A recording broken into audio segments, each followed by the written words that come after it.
I'd like to call this meeting of the Coventry Town Council to order at 6:32 PM. Clerk, please take the roll. Councilmember Pasqua. Here. Councilmember Shockley. Here. Vice President LeBlanc. Here. President Lima. Here. Please rise for the Pledge of Allegiance.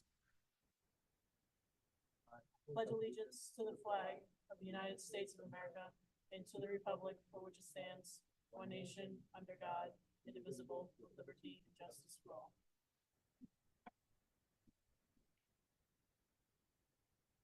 In the event of an emergency, those present this evening in council chambers can exit out doors numbered 1 or 2 to the back parking lot or front lawn of Town Hall. First item, meeting minutes from prior meetings. Item A, December 19th, 2023, open session. Do I hear a motion to approve? Make the motion. Motion by Vice President LeBlanc, second by Councilman Pasqua. Discussion. I did have one edit, Madam Clerk. I didn't get to you. Line 17, page 7 in our packets, page 1 of the minutes. Steve Riley, it says president of Johnson's Pond, should be resident of Johnson's Pond. I don't know if the council accepts that as friendly. And that was the only edit I had. Any further discussion on the minutes? Hearing none, clerk, please take the roll. Councilmember Pasqua. Yes. Councilmember Shockley. Yes. Vice President LeBlanc. Yes. President Lima. Yes. 4 in the affirmative, 0 in the negative. Motion passes. Moving on to public comment on docketed items. That are members of the public who'd like to make a public comment on a docketed item. Please step forward to the microphone, turn it on, and state your name and address for the record. Any members of the public on Zoom, raise your hand to be let in and unmuted. Going once, twice, 3 times. Public comment on docketed items is closed. At this time, I'll take a motion to open public hearing. Make the motion. Motion by Vice President LeBlanc, Second. second by Councilmember Shockley. Any discussion? Hearing none, clerk, please take the roll. Councilmember Pasqua. Yes. Councilmember Shockley. Yes. Vice President LeBlanc. Yes. President Lima. Yes. 4 in the affirmative, 0 in the negative. Motion passes. We have 2 matters for public hearing this evening. Item A, public hearing of ordinance number 2024-1, amending the Coventry Town Code to establish requirements for the licensing and regulation of short-term lenders. And item B, public hearing of ordinance number 2024-2, amending the Coventry Town Code to establish the license fee charged to short-term lenders. These had their first reading at the meeting of January 23rd. Are there any members of the public who would like to make a comment? Come forward to the microphone, state your name and address for the record. Any members of the public on Zoom? Raise your hand to be unmuted.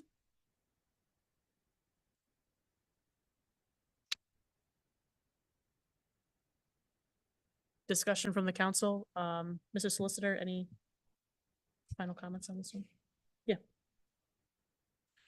So I know at the last council meeting, there had been some questions by council members as to what this was really aimed at. And if you look at the section of the general laws referenced in the ordinance, it's really aimed at payday lenders. And really in the not covered in the statute for payday lending, the state statute, it's a separate statute that deals with usurious interest rates. And the cap is 21%. The way that payday lenders get around that essentially is they get around it with fees, and they get around it with what's called rollover transactions, where somebody still owes money on what's due, and they just simply roll it into another transaction, charge them another fee. And as a result, there have been studies done, I think, that the council had been provided with some information from me. These the APR, if you will, if you include the fees, in some cases can balloon. I think it's to like 360%, if I'm not mistaken, or 260. Let me put it in front of me here. My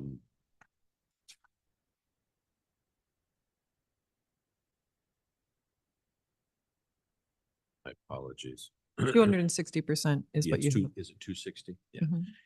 And other municipalities are taking aim at this because the state legislature is looking, or they're evaluating at changing the general laws where this is concerned, but they've not acted yet. The statute as it exists now on short-term lending and payday lending delegates responsibility for regulation to the State Department of Business Regulation Banking Division. They're not a bank. They're not financial institutions. They're payday lenders. They're a little different. So 230 of the Rhode Island Code of Regulations, Section 40-20-2, deals with payday lenders. There's no regulation contained in that section with respect to consumer protection. And that's entirely what this legislation does on a local level.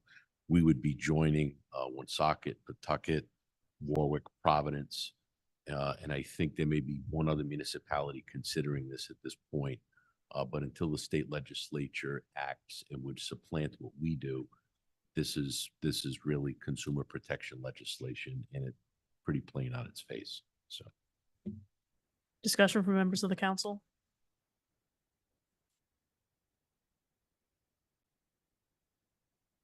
Councilmember Shockley? Solicitor Angell, if you could just explain kind of what this provides us the ability to do as a town. yep, sure. So what we're doing is we're limiting the number of payday lenders that can exist within the number of licenses that can exist in Coventry. Okay. We are holding these lenders accountable for the type of transactions that they can, and the fees that they can charge, so that there can't be any more than 2 of these types of loans successively. It really provides a greater limitation on what they can do than what the state law presently does, given the abuses that occur on the state level. That's really what this is designed to do, and to give the council oversight if there should be an unscrupulous payday lender, oversight to revoke that license to operate within Coventry, not a state license, but to revoke the local license. So they would not be able to operate as a business within Coventry, which you do have the right to regulate any business that exists within Coventry. Yeah, and I'm fully in support of not having predatory lenders in Coventry. I just want to make sure you specifically mentioned this isn't a bank, this isn't a credit union. Could there be any consequences to banks or? No, actually, if you look at the statute, it specifically exempts financial institutions from its purview. Perfect, thank you. When I say financial institutions, I'm talking about federally or state regulated and federally and state chartered financial institutions, banks, credit unions, savings and loans, and so forth.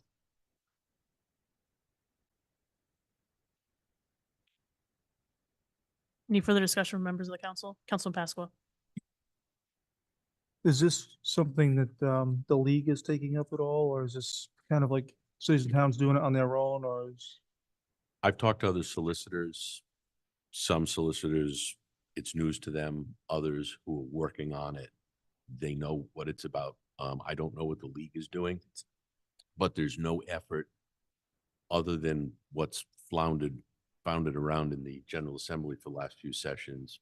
There's been no effort to regulate this, and DBR hasn't done anything. What DBR has regulated has to do more with the security of the actual footprint and the cash they have on him. It doesn't have anything to do with consumer protection. Zero. Any further discussion?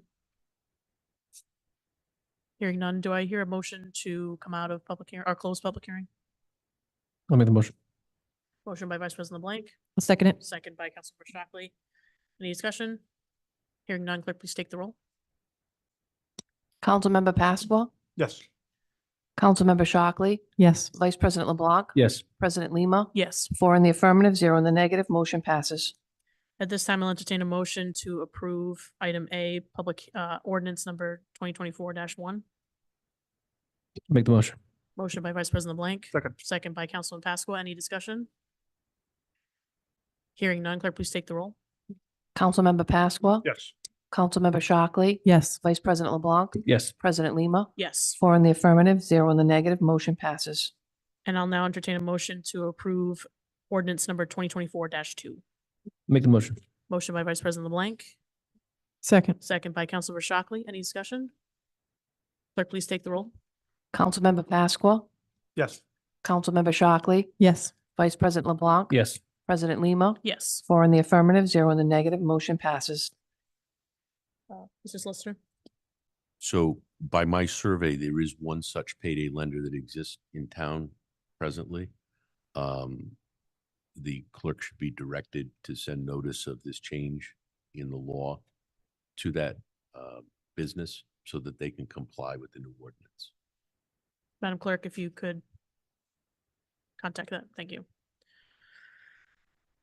Moving on to licenses, we have one item this evening. Item A, new mobile food establishment license, Regional Career and Technical Center Ochre Eats, 40 Reservoir Road, yearly license.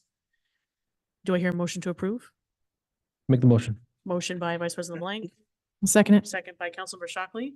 Discussion, is there anyone here for the license this evening? Oh, hi. Good. Could you come forward?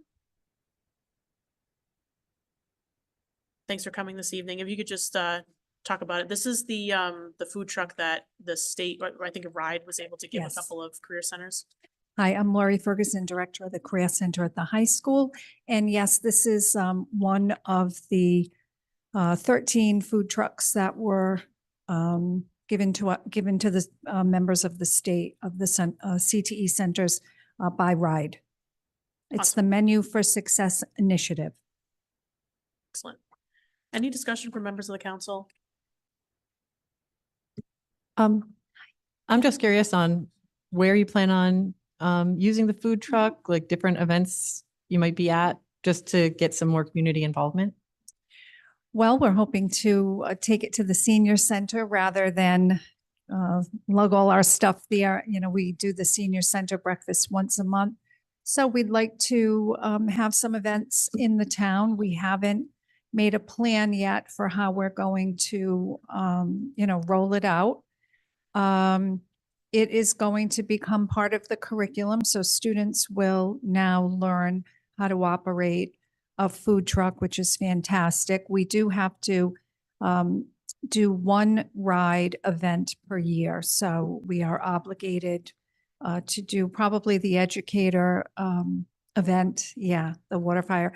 We will be having a rollout, I guess, of all of our trucks on May 4th at Lincoln High School. And it will be a free event, but it will be a ticketed event. And we have a budget from RIDE, all the trucks do. We are each going to make something different. It will be the first time that we're serving to the public.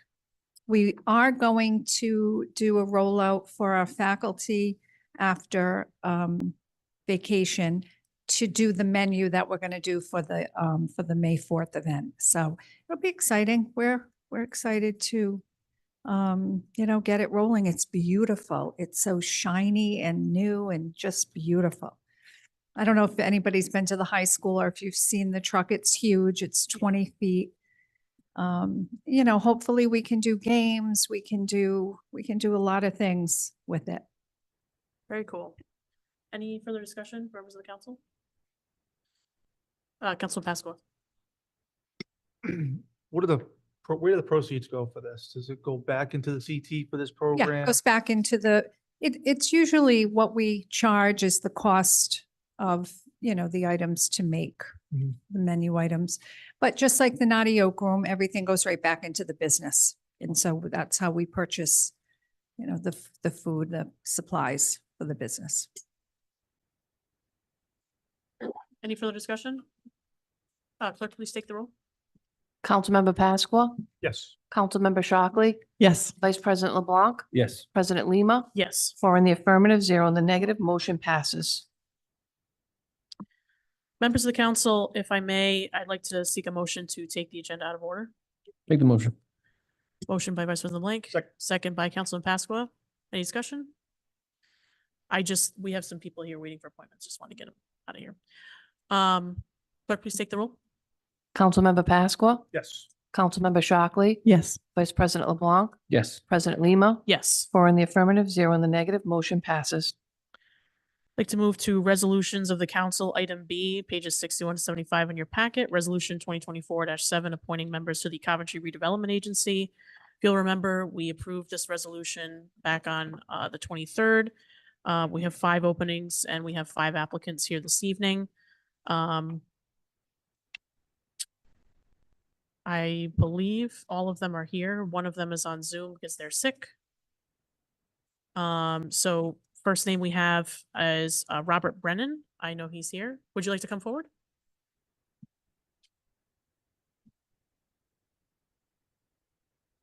Good evening.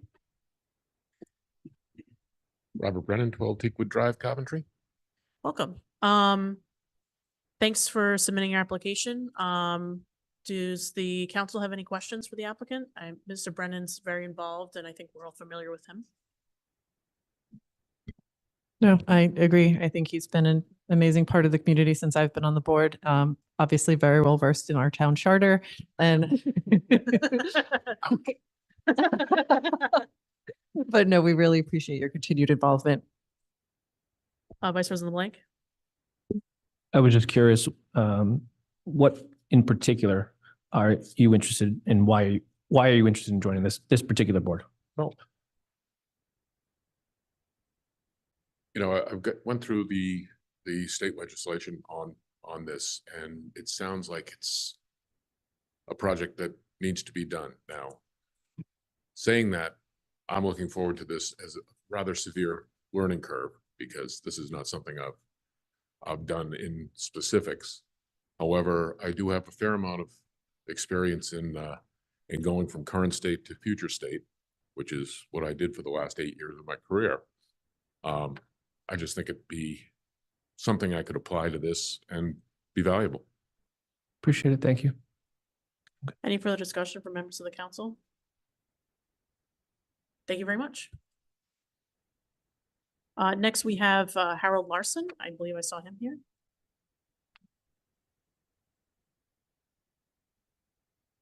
Welcome. Thanks for being here this evening. Just say your name and address for the record. Harold Larson, 3 Peachtree Lane in Coventry. Any questions from members of the council? Vice President LeBlanc? Same question. Just what in particular interests you in this board? I think this presents a unique opportunity that's probably long overdue in the town, given the demographics and, you know, the uniqueness of the town, kind of suburban, rural. I think we should have done some long-term planning sooner than later, and a lot of opportunities for us to enhance the betterment of the community. Appreciate it. Thank you. Councilmember Shockley? Hi, I want to say hello and thank you for being here. Just on an aside, Harold and his family have asked me questions in passing as I've gone by his house numerous times walking my dog. And I know it's not the most formal way to be involved in your town, but I do appreciate that obviously he's paying attention and is interested and engaged. And then also just wanted to ask, just because it's on your resume that you have a history of public service, just what other, I'm not sure if you've been involved in the town before or other public service you've been a part of. So I was a career firefighter in Coventry. Previously, I served 25 years on the Ambulance Service Advisory Board, which regulates emergency medical services in the state, probably 5 or 6 times as chairman. I also am an active member of the Rhode Island Medical Reserve Corps. You might be familiar with them, DMAT, through the COVID vaccination, where they administered 400,000 vaccinations across the state. Just actually working on a project for them where we received a $2.2 million federal grant for medical training specifically geared towards EMS. Thank you. I appreciate that feedback. Further discussion, questions from members of the council? Thank you very much. Next applicant is Chris Schuler.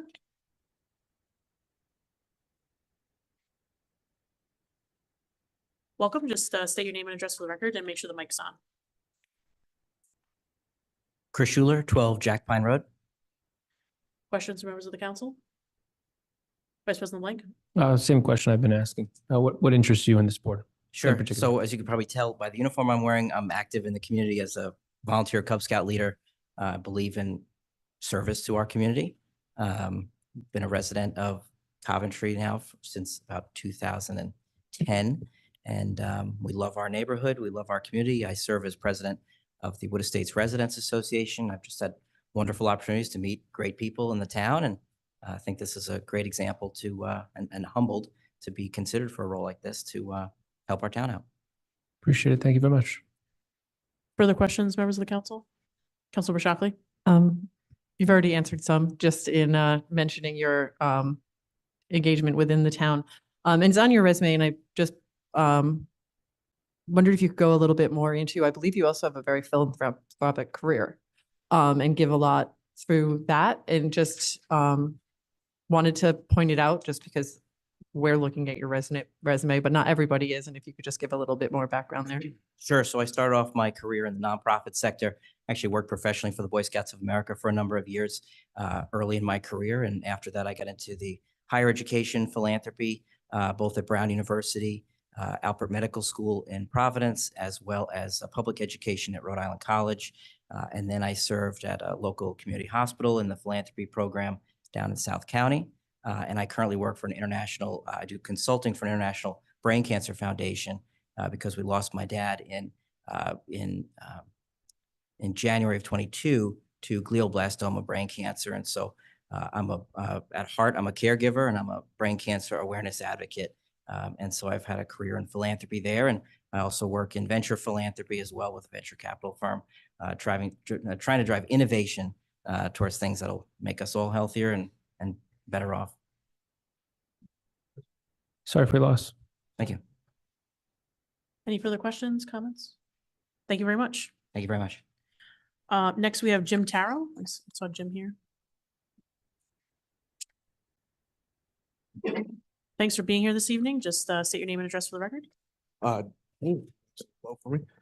Jim Taro, 39 Sharon Drive. I will preempt the VP, and I think I'm gaining telepathy from working with him. What made you interested? I've been a near lifelong resident of Coventry. I have some years in college, I think that we all did, right? But you know, I think a long-term planning project like this allows me to kind of give back, use my experience, and kind of shape, I guess, a long-term view and some real future in the town. Questions, comments, members of the council? Still my question. Thank you so much. And lastly is Caitlin Grenier. I believe she said she's going to attend on Zoom. Mr. Amastrano. Hi, Caitlin. Just state your name. Hi, Caitlin Grenier, 5 Maplewood Drive. And we'll just ask the same question. What made you apply to join the board? Yep, so I've been a resident of Coventry for the past few years now, and I've just been looking for a way to get more involved in our community. Additionally, because I'm a younger member of the community, I feel like I'll be a valuable member in helping with long-term planning. Comments, questions for Caitlin? Councilor Shockley? Not so much for Caitlin, but does anyone know what district Maplewood Drive is in? I think it's 2. Okay. Yeah. Just curious. Thank you for your interest. Happy to see such a, for Coventry, a relatively diverse group of applicants. So that's great. All right. Thank you, Caitlin. Thanks. Discussion, members of the council. Okay. I would just, I'd like to make a motion to appoint the 5 individuals to the redevelopment agency. We have a motion from Second. Vice President LeBlanc, second from Councilman Pasqua. Discussion. Councilor Shockley. I just quickly wanted to thank the number of people who applied. It was the board that we just were putting back together, and the fact that within a couple of weeks we have all these fantastic applicants. I think it really bodes well. So thank you all. Any further discussion? Hearing none, clerk, please take the roll. Councilmember Pasqua, Yes. Councilmember Shockley, Yes. Vice President LeBlanc, Yes. President Lima, Yes. 4 in the affirmative, 0 in the negative, motion passes. Manager Parrillo. Just so we can let these folks know, what can they expect that the clerk's office will reach out about when they will meet, or what should they, just so they know who to hear from? Yeah, there'll be correspondence from the clerk's office. Okay. Yes. Thank you.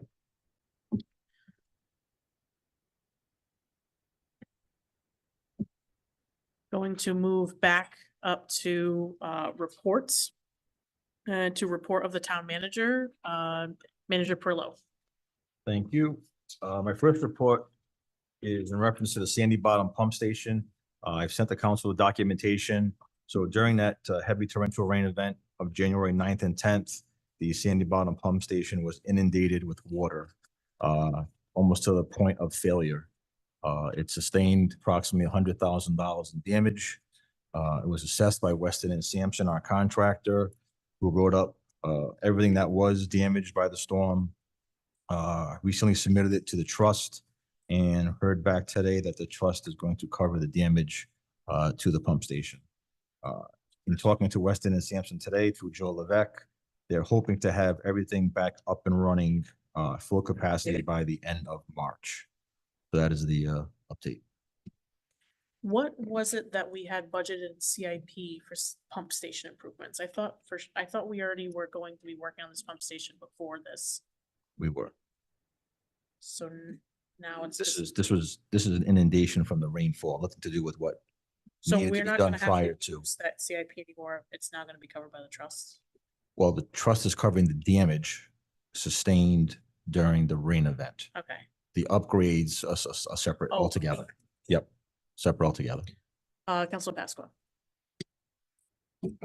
So since this is gonna get covered by the trust, we have any code how should I say, code coverage to be able to upgrade it? I mean, because a lot of insurance policies, when you have damage to a structure, they'll pay to bring things up to. We haven't gotten to the point yet to really know how it happened and what the mitigation efforts would be. Right now, we just think it was just an oversaturated area around it that just infiltrated the building. So I don't think we're at the point where there's a list of mitigation factors that we can reach out to the trust and say, would you be willing to help us with X, Y, and Z to eliminate this threat again? We're not at that point yet, but something we're gonna look into. Yeah, I know there are times though, like if you have a roof that was damaged at a property and the code now says you need 2x6 walls instead of 2x4, they'll pay to upgrade the walls to 2x6 because it's part of your coverage, part of your policy when you have damage to a structure. So I don't know, maybe that's a rider, if you would, that we had on that. And is there any movement on FEMA? I know that we were talking about maybe disaster funding or. So that was all submitted to the chief as the EMA director. They have not declared a declaration, federal disaster declaration for that event yet. We are ready with all the information if they do. Obviously you can't double dip. So if the trust pays for it, then we wouldn't be submitting that to FEMA for damages. Right. Yep. Councilor Shockley. So I had initially had a question very similar to yours. Is this overlap at all with the work we were planning on doing? And if not, would it make sense to do the work together though? Like I don't know if going in there and working on something means we should just take care of it all at the same time. I think it's two separate events because we haven't really done an assessment as to what the Sandy Bottom Pump Station needs and upgrades. And right now we're just working on fixing what was broken from the rain event. So it's kind of two separate things. We don't know what it needs to say, okay, let's include these 4 or 5 things. So we haven't done that assessment yet. Just seems like in certain instances, you don't want to fix something just to find out you have to remove it or do something to it in order to fix the rest of it. And if we're going to get some good money, I don't want to throw bad money after it. Yeah. Well, I think the important thing is, I mean, the most expensive things in there are the 2 big pumps. Those are $50,000 out of the 95. So those have to be replaced / repaired. So obviously I don't think that was part of the upgrade. I think there's other things besides that. So I don't think there would be any overlap regarding the pumps and the damage that was sustained to the rain event. But moving forward, obviously we're going to still hope to get that upgraded the pump, that one and Woodland Manor, get both of them upgraded using capital. Vice President Blank.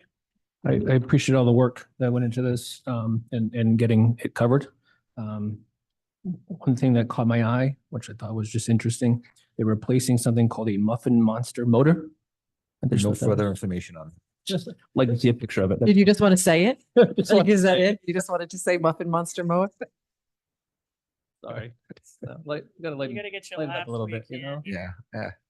I'll get you a picture on that if I do get one.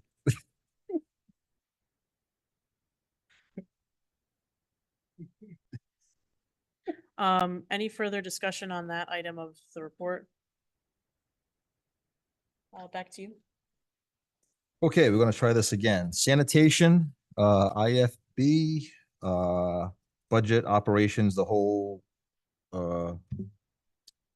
kit and caboodle. So I want to start fresh where I didn't start last time. Thank you everyone for being here. I just kind of want to review how we got here and the need to explore privatization.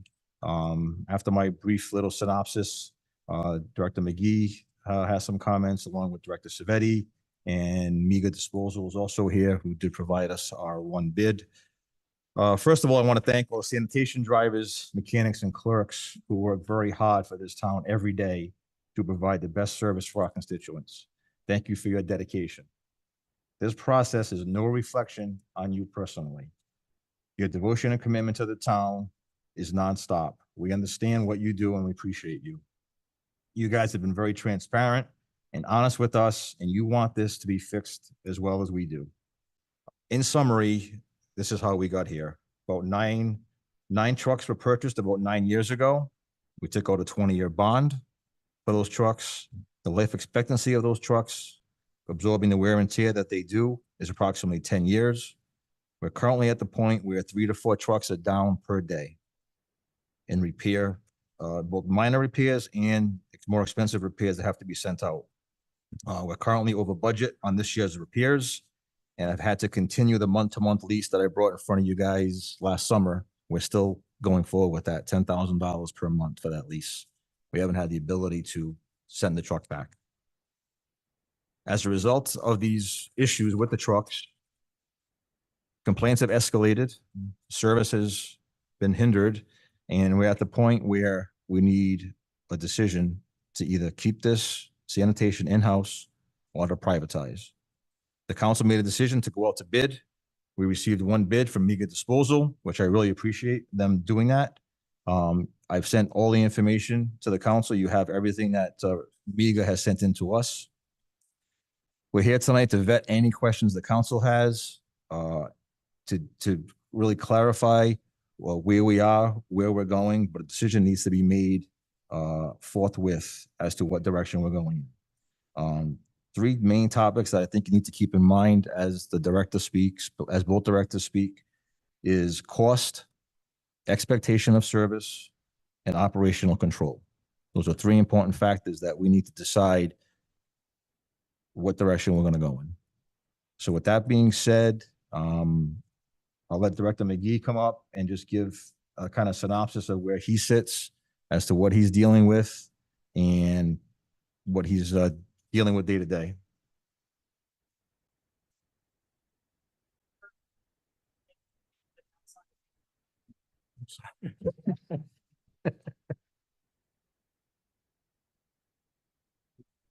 Good evening. As Town Manager Parrillo has indicated, we're at a point where we have to make a decision on either investing back into the equipment. We've already made the investment into the employees. Currently our staff in the sanitation department are dedicated to providing the best sanitation services to the residents. However, the town is struggling to provide the tools they need to perform the work. Keeping the trucks operational is still a challenge since the pandemic supply issues have not fully been corrected. Long lead time for parts are leaving some of the trucks out of service for a longer period of time than expected. When the sanitation staff falls behind in the yard waste collection during the summer due to the operating longer hours to pick up trash and recycling because the trucks are being out of service, the Roads and Bridges Division backfills the yard waste collection effort to help get it current. That will not be the case if the town privatizes the service. Currently, the recycle drivers are able to monitor with the use of our camera system and first-hand knowledge of the households who regularly contaminate their recycle carts with bags, etc. These contaminated recycle loads are routinely rejected by Rhode Island Resource Recovery staff, costing the town approximately $750 per rejected load. The town of Coventry had 13 rejected loads last year, and other communities have private haulers had anywhere from 76, 89, 302, 121, 28 rejected loads. The community with 302 rejected loads costed nearly $226,500 for disposal. That is 1/4 of the town of Coventry's disposal budget. Even if the town council decides to privatize, the town will retain operation of the transfer station, bulk collections, trash and recycling cart distribution, and the recycling program for a cost of approximately $395,000.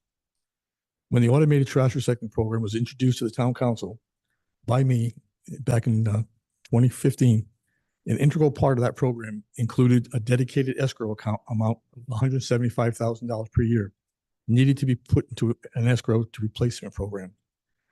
The town invested $0 in a lot of time. The account should have 1.4 million in it after 8 years, which would pay for the vehicles now. In April of 2023, a leasing program was investigated for a replacement program.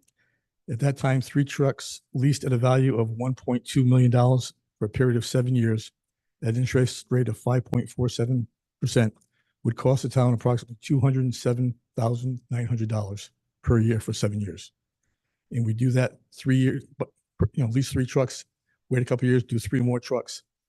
During that time that we received the first 3 trucks, we can put more money and time into rehabbing the trucks that we have to keep them through the period. If the town council decides to retain the sanitation services within the town, a strong suggestion would be to adopt the ARPA sanitation alternative that was proposed nearly 2 years ago. This proposal would include the purchase of the idle compactor unit that we have at the transfer station and the purchase of enclosed 40-yard cubic yard compactor boxes. This would enable the town trash drivers to unload here at the transfer station and give them more time to collect yard waste rather than driving to the landfill and waiting to dump. This would also reduce to 1 roll-off truck traveling up to the landfill and having to drive onto the actual landfill site, which is constantly under construction and causing undue breakdowns on the trucks. This alternative would lengthen the life of the trucks in order to receive the leased trucks, which, if you ordered them today, are 18 to 24 months out for delivery. In my opinion, once a decision to privatize is made, there is no going back to in-house service without substantial investment by the town. I do not believe I would be fiscally responsible to suggest to the town council to privatize. Investing in the needed tools, rather invest into our workforce, will result in a better service, similar to what we saw in the first 5 years of the automated sanitation service. I will let Mr. Parrillo and Mr. Savetti outline the overall increased total cost of the town and what options are available to the town council. And if you have any questions, be more than happy to try to answer them. The question is not the level of service that our employees provide. It's basically not giving them the tools they need to do the job correctly. And when we have an 8-truck route and I'm operating with 4 trucks, we're having to push recycling back so we take trash every day. And it's just an ongoing problem that we're working Saturday, working extra overtime to try to get it caught up by the end of the week. And that's where we're at. When we were able to get the trucks, last week we were able to get up to 7 trucks running. So we had 4 trash and 3 recycling. We were on time. So it's not the level of service, it's the equipment. And that's what my presentation is. And any questions, I'd be happy to try. Questions, members of the council? I guess a note that keeps coming back up when we talk about this service has to do with the yard waste component. And you and I have talked about this, that I'd rather set expectations and dial back that offering to a level that we can meet. Because to me, recycling and trash pickup are the priority. Correct. And I see what other towns do where it's just for 4 weeks in the spring and 4 weeks in the fall. Then they don't do almost the entirety of the summer. And I know we've seen people abuse that program, put out 50+ bags every single week. And gives wear and tear on our trucks. I'm sure Jen Ludwig's ears are ringing somewhere. She would carry this torch. I'd ask that if the council considered bringing in-house, that the department would really consider dialing. I'd rather happy be, to. I'd rather be a restaurant that has a very small menu and does it really well than a big menu that's inconsistent. Yeah, one of the options that we have available to us, I'm trying to correct this. Once again, just so you understand, when we are out on a daily basis, all 8 trucks, when they're running, would be collecting their trash and recycling, going to the landfill, getting back here to town between 12:30 and 1 o'clock. They would then automatically go right into yard waste, and they would be able to pick up what they can up until the time that they have to go back without paying overtime to get the trucks unloaded and to get and we unload them here in our boxes. We have the option, if the town council so wishes, to limit the amount of bags that are available at each location, that we're not going to pick up more than, say, whatever that number happens to be, 10 bags. Because you're correct, we are at some sites on an ongoing basis abusing it, which I believe there are companies, landscape companies, that are putting the bags there, because there's some of the over 100 bags. That just fills up the truck and takes the time. So we may only do 1 or 2 streets before we run out of time, rather than being able to do all of it. This community always collects in excess of what our allotted amount is. And we're allowed to take 10% of what is given to us from other towns that give it to us. And we always maximize that.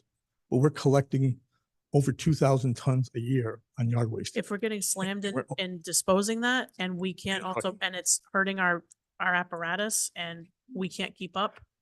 I would be more than happy to sit, again, one of the other options I've been presenting to the councils over the years is to have our own municipal facility here off of Reed Schoolhouse Road, so that we would be staying in town and not even going out of town, and have a product to give to the customers and the residents after. I'd be more than happy to sit down with the town manager, the town council, to set up a policy on how we would deal with yard waste. Believe me, it's the bane of my existence. We have more complaints about that than anything else. Yeah. But we run out of time. It's just not physically enough time. Yeah, and I'd rather dial the service back to what we can actually manage and doesn't hurt our vehicles. If you tell us to dial it back, we'll be more than happy to, close that policy in our policy book and do it. Councilman Passmo. So just so I understand, can you clarify the yard waste program versus the blue bins that people buy? Because we're talking about like the paper bags that people put out and they pick up leaves. Why is that allowed when you have a blue bin system that people pay for? We can't force people to buy the blue bins unless the town council says that you would only collect with the blue bins. Then that would be in a way that the trucks would be able to do it without having any manpower having to load them. That's why we get the low entry trucks, so that they won't have to lift so high to put the bags in. But we've always collected the bags. And some people have the old carts, trash cans, less than 35 gallons, that they filled up with leaves, and they empty them into the truck by hand. So we have both options. They can buy the paper bags from, I want to say Benny's, but Home Depot, wherever, and that's what they could use. Or if they buy the blue bags, blue carts, we're able to then use that. But again, it all depends on people say, well, you buy it, you're not collecting it every week. It goes back to the same argument. We only have X amount of times in a window to pick it up with the amount of trucks that we have. And when they get back and are completely filled by running, 3 or 4 streets that are filling. And unfortunately, the worst area that we have to deal with is Wood Estates. Because there's we should be ashamed of ourselves. We've got a lot of. Not at all, but they actually do a lot as far as getting a lot of, pine needles or whatever. They fill up often. Councilmember Shockley. No, go ahead. So has there been any thought to, if we do keep it in-house, possibly changing to maybe every other week trash pickup, for a time being while we fix trucks, and possibly maybe saying we put all the receptacles on the even side of the road? So the truck is only making 1 pass down the road instead of 2 to go on both sides. So everybody says, hey, you know what? All the trash has to go on the even or the odd side, depending on where you live. Yeah. Keep in mind that if we have 11,000 tons of trash that we collect per year, if we were issued the program, but giving them 1 cart per household, if they're generating a full cart each week and we're going to go to every other week, do we have to invest in more carts because they need to be able to put them in there? Larger carts? I mean, they're generating X amount of trash. So do we collect it each week and it's full, or do we collect it every other week? And it's still gonna have 10 bags and 10 bags, or do we collect 0 and 20 bags? We're not gonna be able to collect as many roots because the trucks are gonna fill up and they still have to go to the landfill. Councilor Shockley. Just as an idea going along with that, I know, for instance, the town of West Warwick, I believe it was just their recycling they went to every other week on, but I'm not positive. But possibly just talking to the director of DPW there, just to get an idea of what another town does in order to take care of that. Another idea with the leaves is, there are areas of town who probably don't utilize the service at all, areas of town that overutilize the service.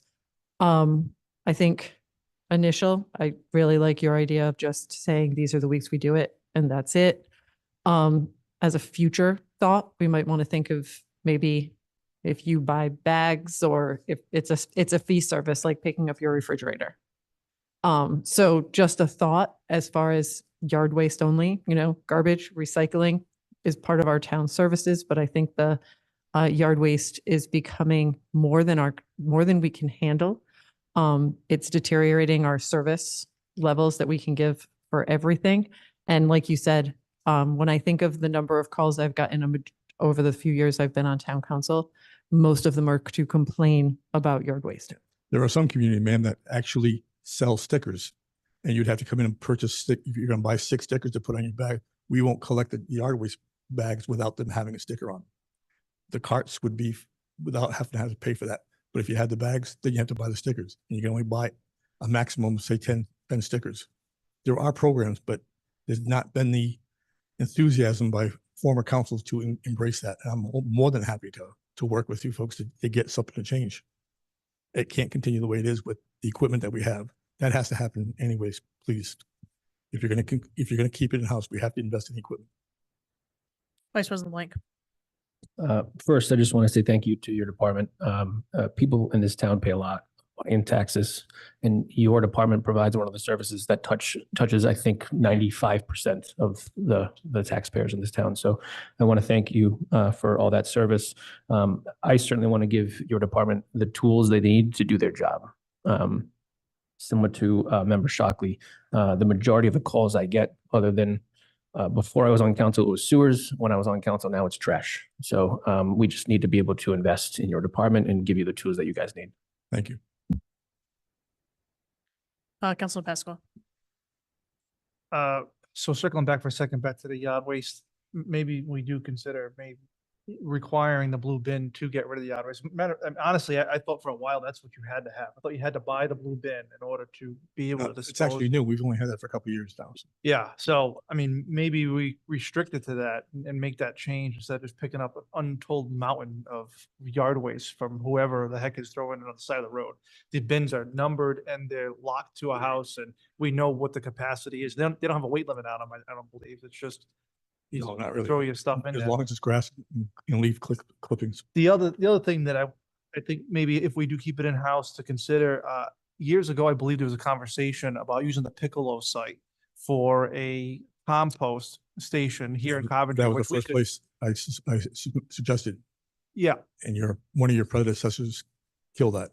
So well, I mean, I don't think it's a bad idea. It's a source of revenue for the town because people can come in and buy it. Well, I think Warwick does this already. The yard waste goes to this site. Correct. It composts. People in town can either come buy it at a very discounted rate, and we have a place to put it when I'm bringing our trucks to Johnston. And I believe, and since you were involved in this, maybe there was some other discussion. He's already shown us that the plans are all drawn. yeah, we actually had a study done by Roger Williams University, and we did a full presentation for a municipal facility at the town-owned property at the end of Reed Schoolhouse next to the Air Guard base to have it for municipal storage. Like we have stuff, unfortunately, we've had to store at Central Coventry Park for emergency, for disaster debris management, having an area there so that when FEMA does come in, we can bring it there and process it there. And also for bringing in earthworks, whether it be, yard waste, let it compost, and then be able to give it to the residents for ability. But we'd also be putting a 6-foot high berm with 6-foot tall shrubs all the way around it, so nobody would see it or hear it. And it wouldn't be operating 24 hours. It would just be operating with our equipment on our own property. if I may, we're having a discussion about your, Yeah. which is great, but I just want to corral us back. We have people here to talk specifically about sanitation costs, so I know it's germane, but the real meat and potatoes here is trash pickup, so Councilmember Shockley. Just wanted to comment on what Councilmember Pasqua said about the bins. My fear on that short term is we're telling people we're going to do less for you, and now you have to buy a bin in order for us to do that. So I don't know that those two things should happen simultaneously. Maybe start with taking less bags, and maybe at some point, if we get new trucks and it's just a better situation to have them be in the bin, we move on to that. It just seems like those two things happening on the same time becomes a little punitive. Based on this council's decision this evening, we could direct the director and the town manager to provide a list of options or different scenarios of how that could go. We don't have to solve that tonight. Happy to. Any further questions for Mr. McGee? All right, thank you. I believe Mr. Savetti is next. We're twins. Anyone tell us apart? So I submitted in the packet the two breakdowns, so keeping it in-house and privatizing, so the director can go over that. If there's any questions regarding that. And the expense in privatizing is not just what MEGA's contract will be, but it's also us keeping the operations in-house. So I think their bid was very good. However, because we have that $400,000 need to keep it in-house plus the debt service, that's what kind of makes it a little bit more unattainable. But the director go through the numbers. Good evening. Yeah, so in your packet, as the town manager just mentioned, we look at, what our current budget is and then tried projecting the next 3 years. So after meeting with the director, looking at fiscal 2025, we're looking at an estimated sanitation operating cost, approximately 1.9 million, which would include the budget for sanitation, budget for vehicle maintenance, the current debt service cost of the vehicles. But then we've also included in there 190,000, which is what we're estimating we'd have to put aside annually for lease payments. We're projecting starting those lease payments in 25, even though, as you just heard the director say, we probably wouldn't get those new vehicles for 2 years, but it would get us a jump on, building up the funds so that we could apply it. So the estimate there was cost of 3 vehicles, approximately 1,250,000, financing them over 7 years at an interest rate of roughly 5.5%. So that 190,000. So that gave us a projected cost for sanitation, keeping it in-house, approximately 1,928,000. For fiscal 2026, and simply just looking at an estimated cost increase of 5%, between the labor and some of the benefits. So brings us just over 2 million, and then fiscal 2027 brings us to internal costs of approximately 2.1 million. As the town manager mentioned, when we look at the cost from the bid that we had received, the prorated amount for fiscal 25, because their bid, I believe their proposal went from April through April was their annual, so we prorated it over the years that were indicated, but the prorated cost was approximately 2.5 million for fiscal 25. However, we do have to include in there the debt service cost, which we're not getting rid of. As the town manager mentioned, that we still have about 11 years left on that debt service payment. So that's 132,000. Estimated cost to still maintain sanitation programs that the director just mentioned, approximately 395,000. And then we reduce that by an offset, because in the proposal, they talked about purchasing sanitation vehicles, I believe at a cost of approximately $850,000 or $880,000. But rather than, that's a nice windfall all up front. It'd be nice, comes in, we can put it things, but again, we still have the debt service. So what I did in my estimates was said, let's spread that cost over the remaining 11 years to reduce the debt service. So it's a reduction of about 77,000. So for fiscal 25, and same approach for, again, fiscal 26 and 27, you're looking at an outsourcing cost of approximately, or privatization, approximately 2.9 million, 2,975,000. 2026, 3.1 million, and 2027, 3.2 million. So, looking at the numbers again, their estimates, even the last year of the proposal, the way the contract or the way the proposal was written, year 4, there's a negotiated rate increase. So I estimated a 5% increase, which is consistent with, what we were doing with our cost increases as well as their budget proposals. So just looking at that each of the years, I think keeping it in-house looks like at a savings of about, 1 million to 1.1 million by year 27. But again, the key is investing in the program. I think we have to stop putting the money aside now, get on a rotating basis where we're purchasing 3 vehicles. And we have some different ideas about financing that we can discuss at a later time. But I think the key, and everybody seems to be on the same page, that we really have to give them the tools to operate with.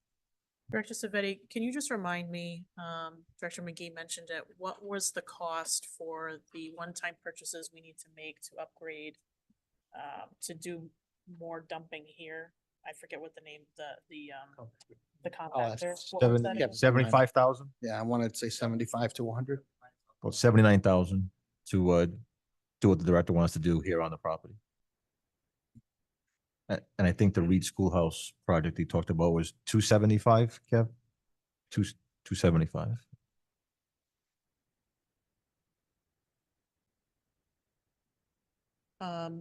Questions, comments for the director? Councilmember Shockley? So my first question is, as far as vehicle maintenance, do we feel that this budget is high enough to take care of the vehicles in the way it seems they need to be taken care of? Well, I right now? think the key would be purchasing, leasing new vehicles or purchasing the new vehicles that would help reduce that cost. In the initial, we'd obviously have to be increasing our budget somewhat over the next year or so while we're waiting for the vehicles, but it would not be to the tune of an extra $1 million. We have to look to increase 100,000. Right. I just wanted to, I know we've gone over budget. I just want to make sure this budget is factoring that in. What we probably would be spending over the next couple of years on the trucks that we have.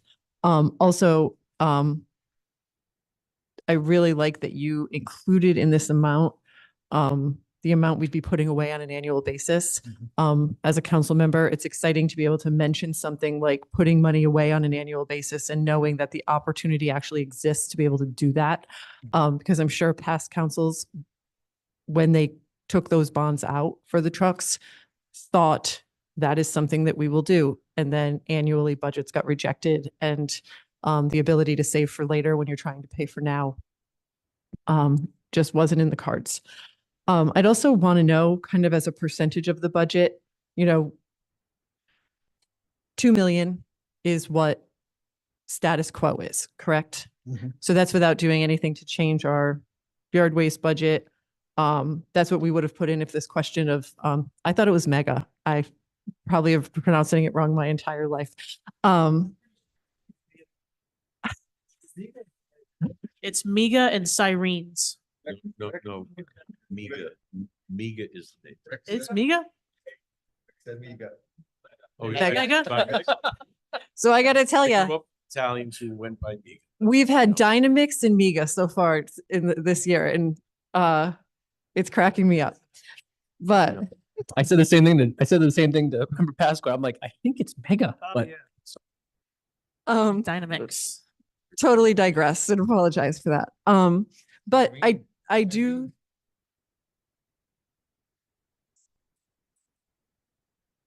Sorry, Councilmember Shockley. I've kind of lost track of thought, but I like that there's a plan. We're not just like, this is what it's going to cost us as these trucks slowly deteriorate, and then we'll figure out how to buy a new truck at some point. And that was my largest fear when thinking of transitioning to privatization is we sell all our trucks.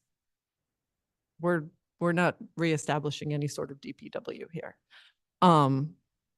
So I do also wonder, like I said, what's 2 million as a percentage? What's the extra million as a percentage, as a dollar amount? I know it's hard to factor those things in. We've tried to do it before, but kind of as a how do we pay that $1 million extra in a town where we're having trouble paying our current budget?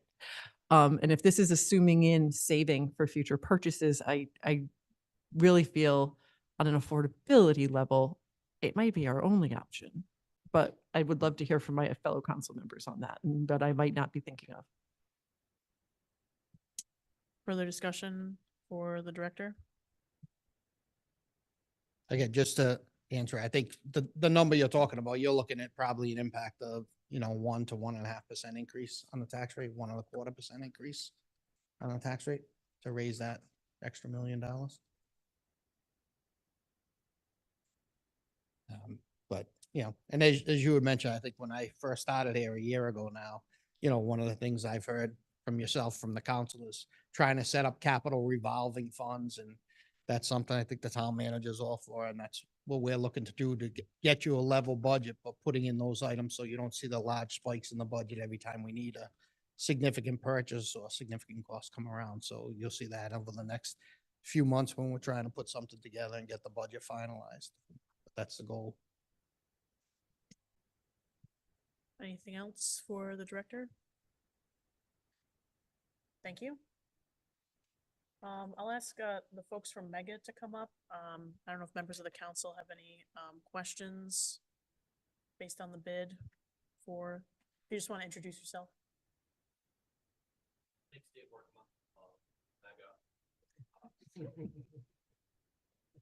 Live and work in Seagon. Tell you when I moved out here 2 months ago, Coventry for a few little less. I don't have speech for you. Really, what questions do you have? Helps if it's on. I want this to be right for your town and for your citizens. If it's not right, I don't want to force it on you. Councilman Pasqua. First of all, thank you for putting the bid in and coming tonight. I appreciate it. What,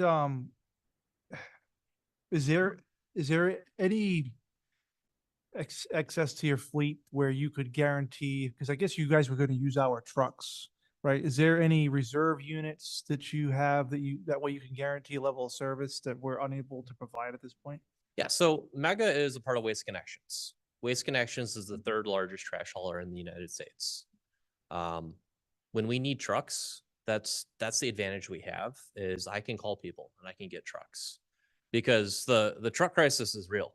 Even when I order and buy new trucks, it takes 18 and 24 months to get them here. They just can't keep up with them.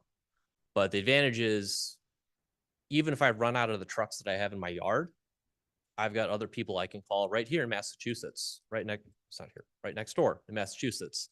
I've got people I can call that can come out and give me trucks. The Coventry fleet, yeah, that's a big part of it. I mean, we're talking about starting in April. It's 45 days from now. It's a big town to cover, and start it in 45 days. And the Coventry fleet's a big part of that. But the trucks that I'm scrapping this year are 2014s. So the trucks I'm bringing aboard from Coventry, they're more of, hey, let's get it started with them this year, but they're my spare parts trucks. I have trucks in my yard that can come out here. You won't, if you select Mega, you're not going to see Coventry trucks running in the streets all day. You'll see Mega trucks out there as well. Any further questions? Vice President Blank. How many other Rhode Island towns and municipalities are you serving? Oh, man. 11 to 12. And how many complaints do you guys get on your service related to those towns and cities? That's a tricky question. Our call volume in our call center every single day is between 100 and 200 calls a day, across all lines of business, across the entire state of Rhode Island. But appreciate it. I get it. Thank you. Councilor Shockley. Just wondering what happens with Mega if for some reason you have to go off schedule in certain towns, but not others. So for instance, this snowstorm, you'd have some towns that maybe didn't get hit that were able to be on a regular schedule, others that weren't. I understand you have enough trucks, but just kind of what do you do as far as being able to take care of that the next day whether it's a holiday or something unscheduled? So every unscheduled event, we look at it on a case by case basis. We can take this week's snowstorm, for example. Forecast worked out great for us this time in that there was confidence leading into it days in advance. I think I started talking about it with my team the Tuesday before. By the time I walked into the office Monday morning at 7 a.m., we made the call already. We said, hey, we're not going to put our trucks and our employees out in that, and we're going to push everything a day. And so by 8 a.m., every single town was getting a phone call. We were having a conversation saying, hey, we just don't think it's safe for people to be out on the road. Let's leave it open for the plows to get things done. So when that happens, everything just shifts one day. So we'll be running all of our Friday customers on Saturday, all of our Thursday customers on Friday. So we still get the surface done by the end of the week. Any further discussion, questions, members of the council? Thank you very much. You're welcome.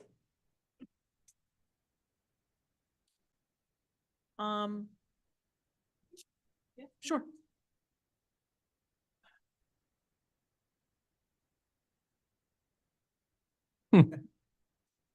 Up is on. Up is on. Hi, my name is Rick Castori. My family and I moved here 1994, my wife and I. So I've been a Coventry resident for 30 years. All three of my kids went to kindergarten right through Coventry High School. I just wanted to say as a resident, for the drivers of the town of Coventry, David and Dan Parrillo, we're giving the drivers an opportunity to apply for a job for Mega Disposal. I work for Mega Disposal. It's a great company to work for. Now that we're part of Waste Connections, we're the third largest trash company in the nation. So that's something to think about for your drivers too. It's really a great place to work, and everything Dave covered as far as, as far as our trucks and the Massachusetts end of it and all the companies. It's really a great opportunity for the town of Coventry. That's all I want to say. Vice President Blank. Just because you brought up the employees, how many employees does Mega have? Roughly. That's up to David. About 150. Okay, awesome. Thank you. Thank you.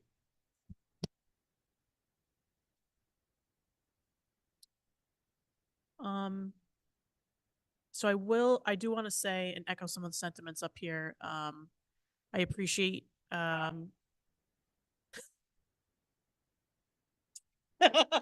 He wanted to be I first. was not thinking of Jovi. That's my bad. Jovi wanted to be first. I do want to, one specific thing I'd like to say is with respect to our DPW truck drivers. Just from sitting on this side of the table, what I appreciate is that they didn't come in here with hostility. They understood that this council was doing their due diligence, that we've received complaints and the service hasn't been where we'd like to see it. And I don't think they're happy with the service they've been able to provide. I mean, they've done the best that they could, and we appreciate that. But I appreciate that they understood and that we didn't have hostility there, and it was more of a conversation. I want to thank Manager Parrillo, Solicitor Angell, and Director Savetti for pulling together the IFB process, and also pulling together this one-pager for us to make a really black and white comparison. Thank you to Mega for putting in a bid as well. I think this is an example of what government should be doing, which is seeing that there's an issue and working collaboratively to solve it and looking at it from all angles and taking time thoughtfully to consider it. So I just wanted to preface discussion there. I will say I have been a part of discussions about this at the executive board of the League of Cities and Towns with other mayors and council presidents and town managers.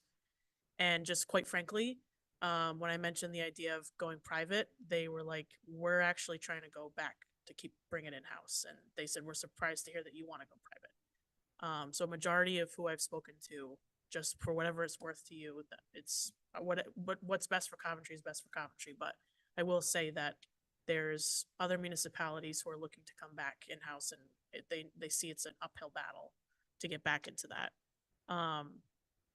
I do agree with the sentiments also from Councilmember Shockley that there may have been intentions to properly budget for this in the past, like they were supposed to, but I think the previous budget process really put a dent in any ability to properly escrow for vehicles like this in a capital expense. So I want to call out, I do agree with that. So just for what it's worth, I haven't really spoken too much, but just wanted to throw those things out there. So at this point, I would leave it up to the council. I think you have two options here this evening. One would be a motion that considers keeping sanitation in-house and making the investments that were spoken of, or at least voting to the concept of keeping it in-house, and then obviously purchases or investments like a compactor or a compost station would come before this separately. And then your other option would be to award a bid to Mega Disposal. So with that, I'll seek further discussion from the council. Councilor Shockley. Just another thing I'd like to think about, I feel if we are going to keep this in-house, we have to kind of have a come to Jesus moment about the actual expenses that we may have to add to our budget. These are very expensive vehicles. This is not your Honda Civic. And do we have the staff on hand with the expertise to fix these trucks if we're fixing them in-house? If not, should we be looking into what the salary would be to have someone with more expertise as far as being able to maintain these vehicles? If we're thinking about doing something like that compactor, I'd like to know how many trips it will be saving us, what we should expect for limited wear and tear on the trucks because of doing something like that, bringing the yard waste discussion into that as well. Especially as we think about spending additional money possibly on things. So I think the 190,000 a year to be able to pay for more trucks is a really good start. But I think we have to be honest with ourselves as far as what this costs to maintain a service that can consistently be good service, as opposed to our current situation that we're in where we have, what did you say, 3/4 of our fleet down sometimes. If that's happening, we have to make sure as trucks go down, we're fixing them in a way that, our drivers are safe and aren't going to get injured. So just other things, I think if we're going to keep it in-house, which I can support.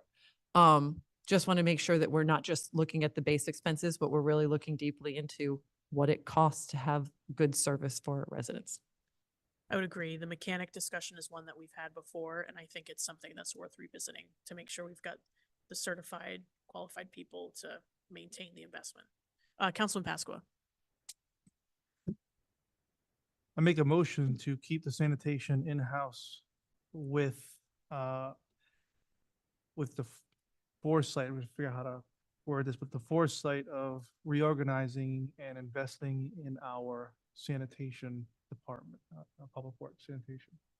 We have a motion on the floor from Councilman Pasqua. I'll second it. Second by Vice President LeBlanc. Discussion on the motion. Councilmember Shockley. I don't think I've ever spoken so much at one of these meetings. I also want to keep in mind, and hopefully Mega will be open to it as well. Right now, we're keeping our baseline, possibly putting extra money aside for the hope of keeping this in-house. If we find that it seems unsustainable, I'm hoping Mega still is there for future bids. Yep. Sure.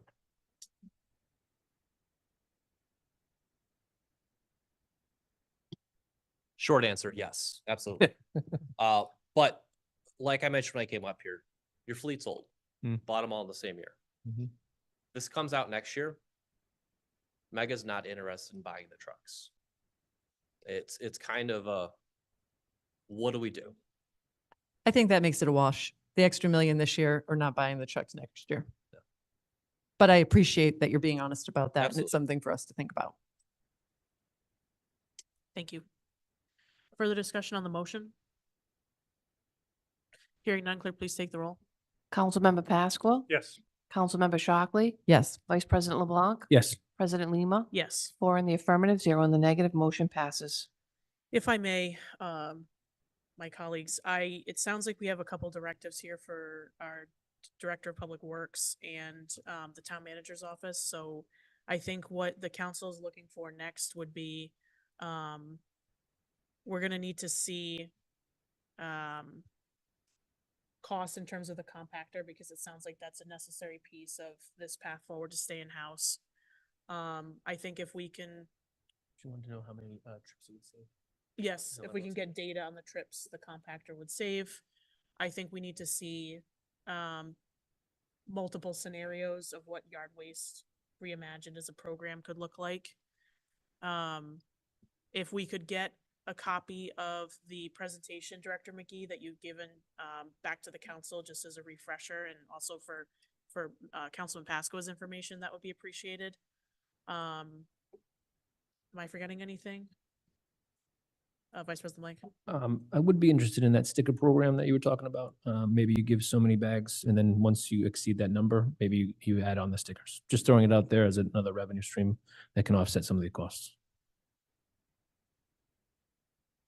And I do really want to pay attention to the mechanic piece. That's a discussion that's happened even prior to when you've been here, that, because I don't believe we require our mechanics to be certified. So when we have kids come out of tech school that are certified mechanics, they realize they can go get more money elsewhere and don't stay. So just something that I think I do agree we need to pay attention to. Anything else for the directives, deliverables? I think Jovi's gonna have a heart attack. Yes, and can we go to Jovi now?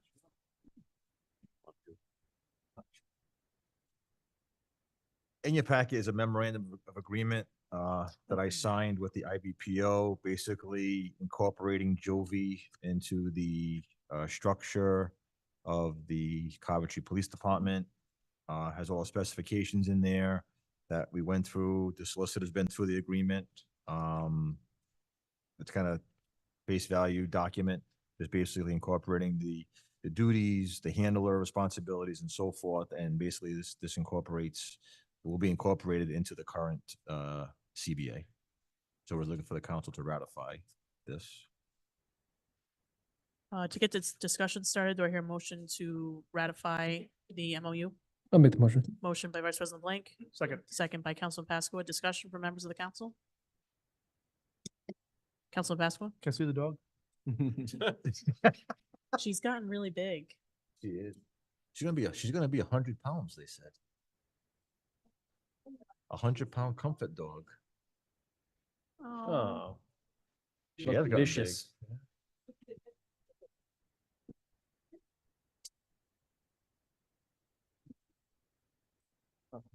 Jovi, we have a council seat open. Oh.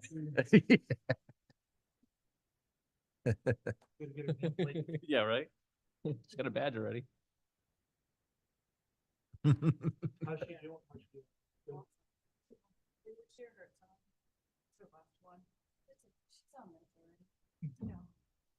So big though. Yeah, she's 32 pounds. Wow. That was quick. How big is she supposed to get? 100 pounds. Nice. Less comforting at 100 pounds. Well, When it's jumping on you. No, she'll be a nice tub of love.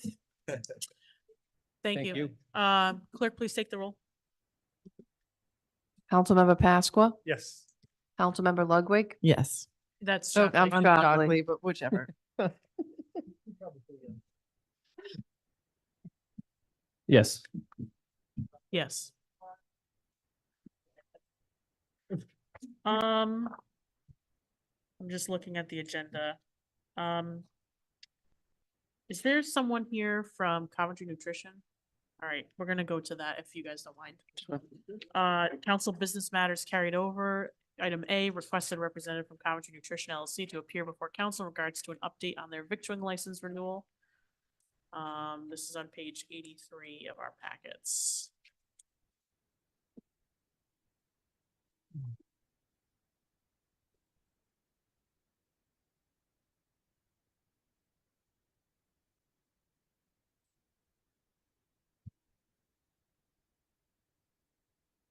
Manager Parrillo, can you refresh my memory on this?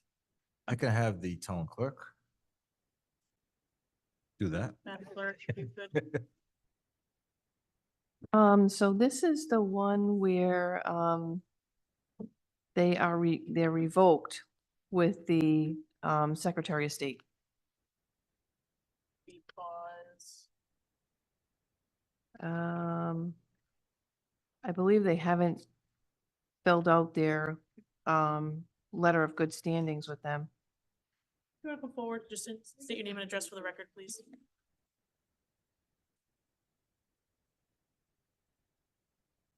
Can you hear me? Yes. Okay. Thank you. April Leach with Coventry Nutrition, 47 Sandy Bottom Road.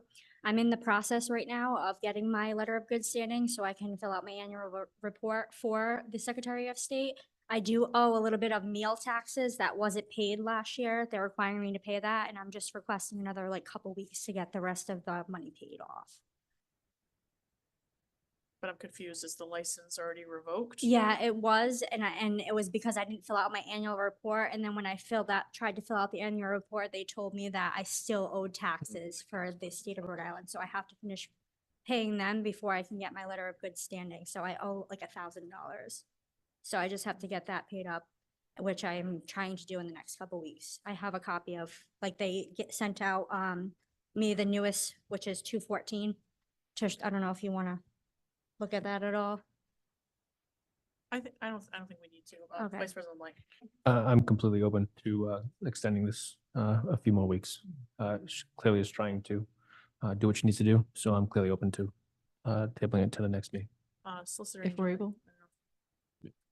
Just so the council's aware that the process, generally speaking, is that your payment of taxes to the State Division of Revenue is different and separate than your process of renewing your annual report with the filing your annual report with the Secretary of State. Yep.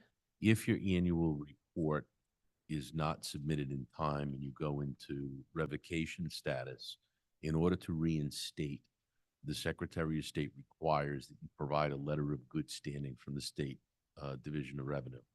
And so that can take some time to get issued. So, you're talking pay the tax, get the letter of good standing, and then the letter of good standing has to be provided to the Secretary of State. So you might want to put it out 3 weeks. Just I think the meeting that would be closest is March 12th. Mistaken. Yes, Is that a Tuesday? that's a Tuesday. Is that, am I able to do Zoom, or do you guys want me to be here for that? I just picked my daughter up at dance at 7. Zoom's fine. Okay, I'll just get on while I'm going there. But And if we have all your paperwork beforehand, I don't even think we need you to Okay. be, as long as we have the paperwork, right? No, I'm saying on the 12th, if she's already provided her paperwork to the office, yeah. we Okay. can make our approvals. Okay. Any further questions for the applicant? All right, thank you. Thank you. Sorry for the wait. Thank you.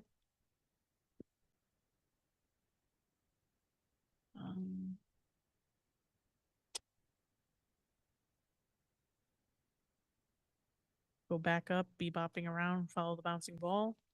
Report of other town officers and officials. Chief Heise, discussion on toll list for the town of Coventry.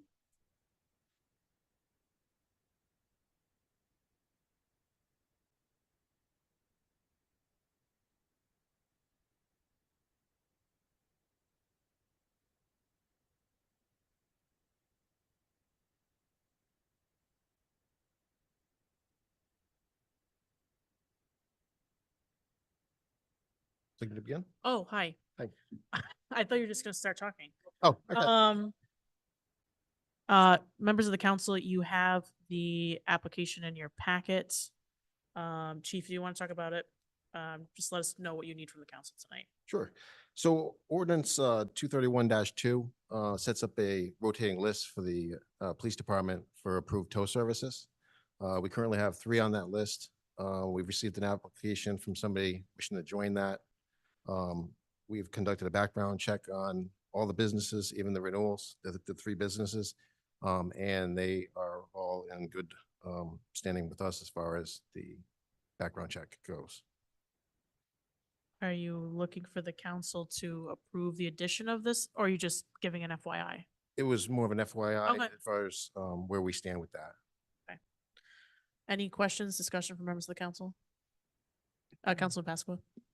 So are we being tasked with adding somebody to the tow list as council, or are you doing that on your own? And That would be council adding that. As far as it goes for us, we generally do the background check, provide the council, let you know the findings of the background check, and then you'd make a decision of adding. Oh, so you are looking for a vote from us tonight? Yes. Oh, okay, sorry. I'm That sorry wasn't clear. if I wasn't clear. Councilor Shockley, you had your hand up? Council Pasqua? so I did see the application in the packet, and I've seen the company before around Rhode Island. I did some research on it. There's a substantial amount of negative reviews on the company and customer service and things like that when people reach out to them and they are trying to get their belongings after a car accident or whatever, what have you, these different situations. There's quite a bit of people online that are pretty upset about it, customer service and so on and so forth. And I do have a concern that if council is approving a company to operate in the town and sort of subcontracting in a way, that reflects on us if there are negative experiences happening with that company. So I'm a little bit apprehensive to add them because of what I've read because of this. So that's a concern I have. I don't know if somebody here from PMP that can talk about that a little more, if council president sees fit. Yeah, sure. If you'd like to come up and just introduce yourself, state your name and address for the record. Hi, my name's Paul Ramondo. I'm from 510 Washington Street, the applicant. I've been towing for many years. I've been in the repossession business for many years. We've been reluctant on kind of pushing back on that. And the reviews that you're seeing are, we don't have any good experience with, we tow for the police also in the city of Warwick, and there isn't anyone that would leave us a good review based on most of the circumstances that they encounter. So if you looked at other tow companies and compared the people that are doing the same type of towing, we're not necessarily your cash call company dealing with we don't deal with a lot of public. So any non-consensual tow that we would do usually isn't a good, especially if it's a repossession, if it's a police tow. There's usually, no one's happy about paying a bill. No one's happy about their car being crashed or being towed unregistered and so forth. So, if you could take a peek at other companies to compare the, apples to apples, I had a feeling that, was going to be a concern based on, taking a look at the company, but as far as my company is concerned, all of we comply with everything. We have training we have more training than most companies. We're not just your typical, throw a tow truck driver in a truck, and, they have training for accident recovery. They have training to, even if it was for repossessions. So, I just wanted to clear up the review thing. Solicitor Angell? If I could just add some color to that, Councilman, oftentimes under state law, these tow companies are allowed storage fees. People leave things all over the place for all sorts of reasons, including their cars. And when they walk in, they say, well, the car's been here for, a week or so. He's entitled to storage fees. They don't want to pay that. And obviously that makes an unfriendly situation even unfriendlier. So that can add to it as well. Vice President Blank? Only comment, I totally agree. It's the type of service that you're providing that's probably leading to those type of comments. So totally understand that. And to the chief, I appreciate the fact that these are all Coventry-based companies. So I love that. Thanks. Further comments, questions, discussion from the council? Thank you very much. Thank you. So the motion the chief is seeking this evening would be to approve the addition of P&P recovery to the tow list for the Coventry Police Department. What's the council's pleasure? I'll make the motion to approve. Motion by Councilman Council Vice President LeBlanc. Blank. I'll second it. I have whatever Joanne's on. Councilor Chockley. Any discussion? Clerk, please take the roll. Councilmember Shockley, Yes. Councilmember Pasqua, Yes. Vice President LeBlanc, Yes. President Limo. Yes. 4 in the affirmative, 0 in the negative, motion passes. Thank you.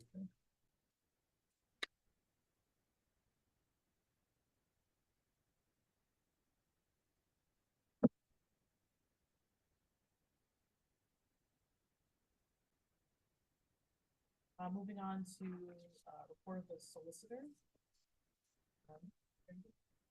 Okay, I'll attempt to be brief. First is, the item is DM 176. There's a Fuss and O'Neill proposal and scope of work in your packet. It's dated February 2nd. Up on your screen, up on the screen to your left, and well, you can't see the one to the right. I've asked Mr. Amatrano to publish this tonight. This is part of the schedule that you may not have been able to expand. This tells you the various stages of work that will be done on the dam, without getting into the details of the enforcement action that the town is presently subject to. It's necessary for us to engage an engineering firm with respect to this project for, really a soup to nuts undertaking of rebuilding the dam. Fuss and O'Neill has, we're proposing that they be engaged to that effect. The total cost is $262,500. In speaking with the town manager, I respectfully request that amount be funded out of ARPA funds, which is an allowable discharge of those funds. And it is, as you know, an extraordinarily necessary and if not emergent expense. I don't know if you have questions. I don't know if Mr. Amatrano can go all the way, bring it all the way to the left so you can see the final timeline of construction and completion. I'm happy to go to the chart and read it to you if you like. I'll do whatever you want. We can go to the top, Dominic. Yep, and then all the way to the right so that we can see what the last date is, what the year is for completion. It's really small. June of 26. Yeah, it's June of 26. It's a lengthy process. So after questions, the process here is the solicitor is seeking ratification of the proposal, and then I'd ask that we continue out of order and go down to the resolution, corresponding resolution for funding it, which is item E. Councilmember Shockley. So because I can't see it, what are the items that are going out that distance?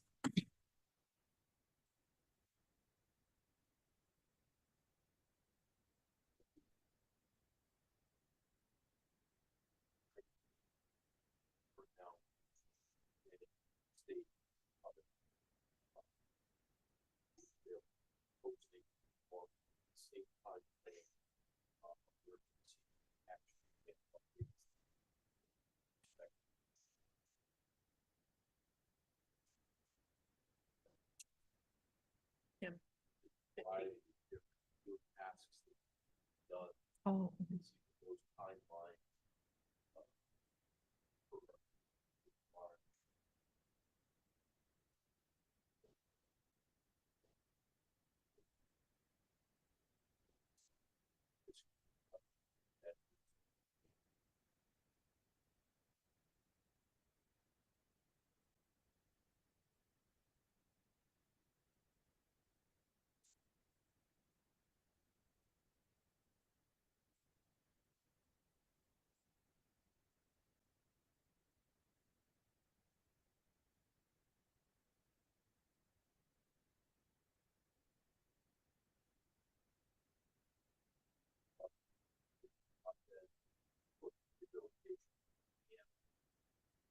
this dam. Dam. One outlet. Into the spillway, so to speak. Then you have the design phase, this phase.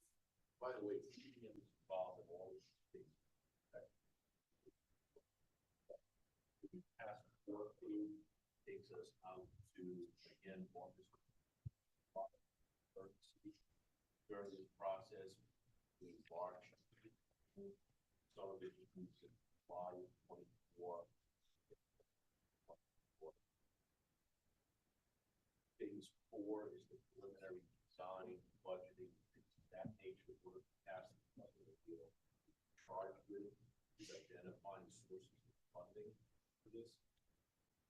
And in addition to which, given the nature of what we've done, given the experience, I've asked them to develop a flood number for the upcoming fiscal budget. This is steady with respect to debt service, actual construction costs, what the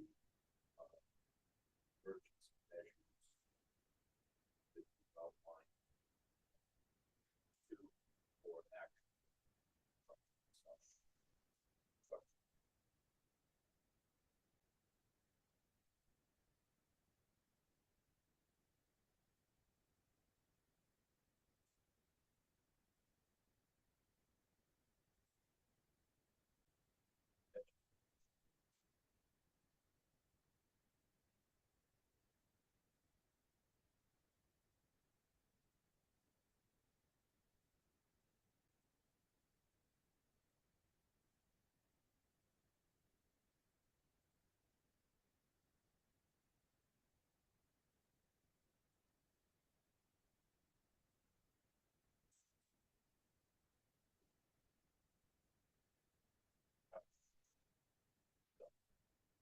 this in the pro forma process.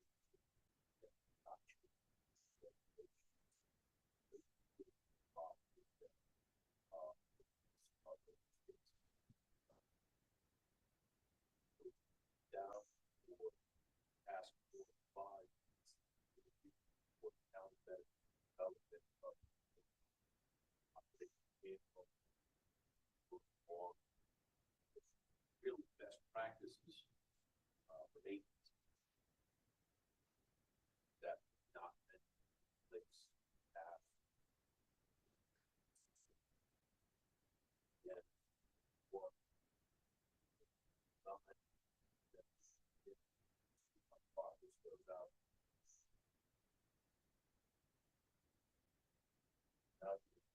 December time. 25. We're going to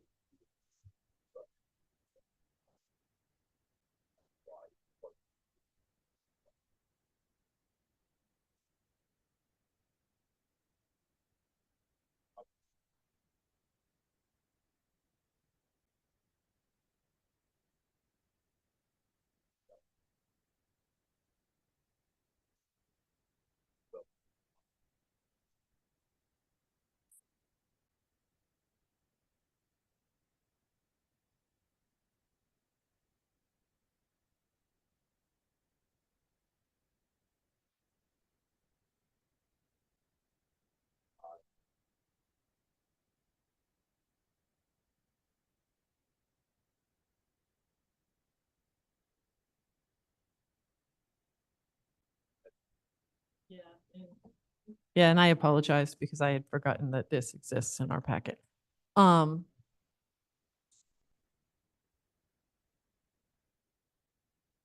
just to be clear, these funds bring us only through a certain point in the project. Fuss and O'Neill is involved in this design and planning. Really right. Not expand. We do not expect.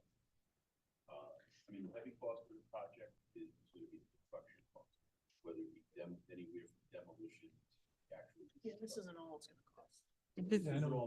Well, no, I mean, through field investigations, 262,600, anything 4 through 8 is to be determined, price-wise. Yeah, it doesn't include actual construction. Yeah. They'll be involved. That's fine. I'm just pointing out there's going to be a large expense on the other end of this project. And I'm curious about that plug number, what they expect that cost to be. Have they given you any sort of, and I know you're also looking into other funding and there's different things we're doing, but No, this is not. Can you use a mic for us so people at home can hear?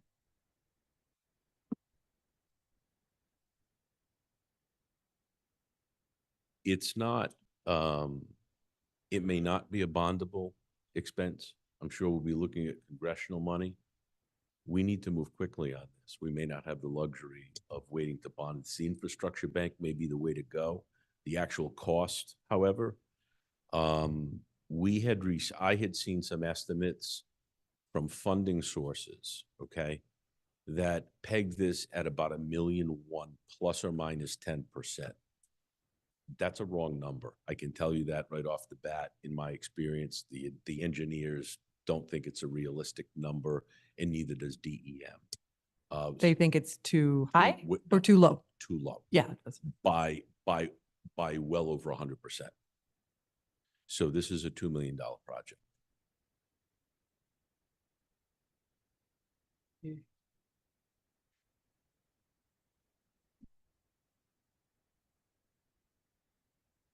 You good? yeah, I just, to be determined for that size project seemed to be a little not enough. Yeah. So I appreciate the number. Vice President LeBlanc. This might be a question for the finance director, but given that we're 8 months into our fiscal year, do you know where our CIP fund currently stands? Because I know we talked about yeah, but public should also hear it as well.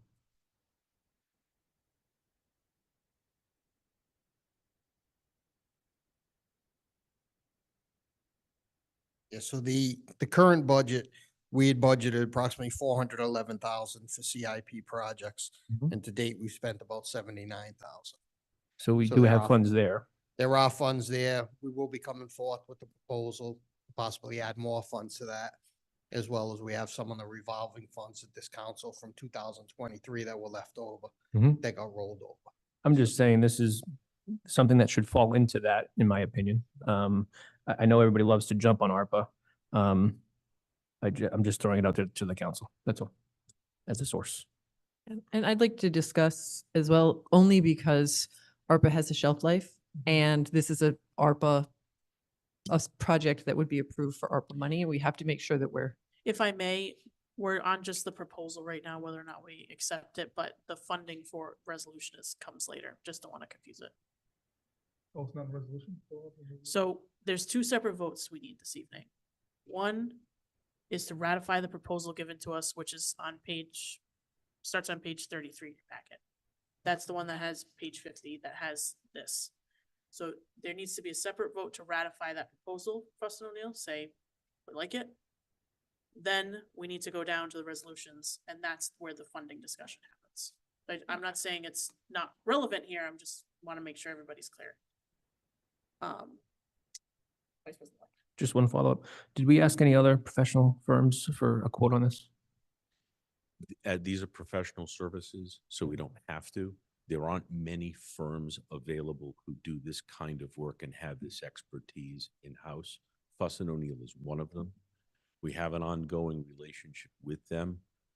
There were funds that we had on deposit with them that were available. So some of those have been applied to this and some of those, they've been used.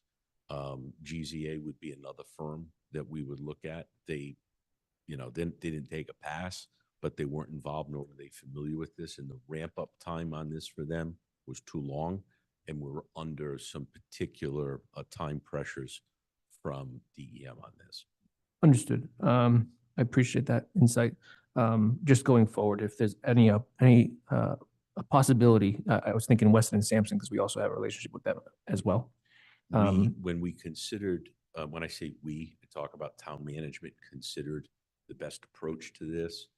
A very loud voice in the room was our town engineer, Joe Levesque. And he felt very strongly about the particular expertise being brought to bear here, as well as the ability for these folks to deliver in a quicker fashion that we could get elsewhere. Understood. Thanks. Yes. Any further questions on this for the solicitor, the proposal? At this time, I would seek a motion to approve the proposal and scope of work from Fuss and O'Neill dated February 2nd, 2024 to ratify. Make the motion. Motion by Councilman Pasqua, I'll second it. second by Vice President Blank. Discussion on the motion to ratify. Hearing none, clerk, please take the roll. Councilmember Shockley, Yes. Councilmember Pasqua, Yes. Vice President LeBlanc, Yes. President Lima, Yes. 4 in the affirmative, 0 in the negative, motion passes. I'd ask the council and the public to follow along to the resolution section, item E, resolution 2024-10 to utilize ARPA funds for design and engineering of BAM number 176. This is on page 80 in your packets.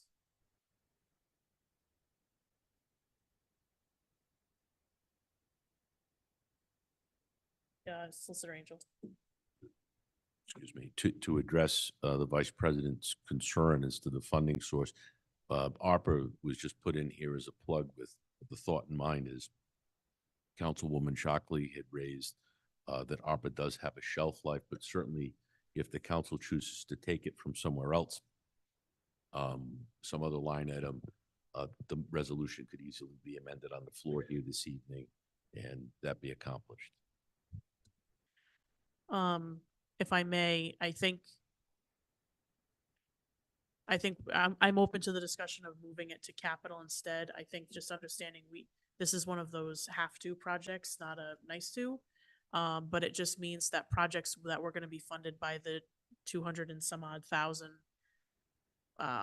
for this proposal, where is that just getting pushed to the next year? Are we using rollover? I think it's either going to get it's either ARPA or it's going to get kicked to next year's capital. So, but I'm open to the discussion about other funding sources. Vice President Blank. To your point, I guess this is a question for the town manager.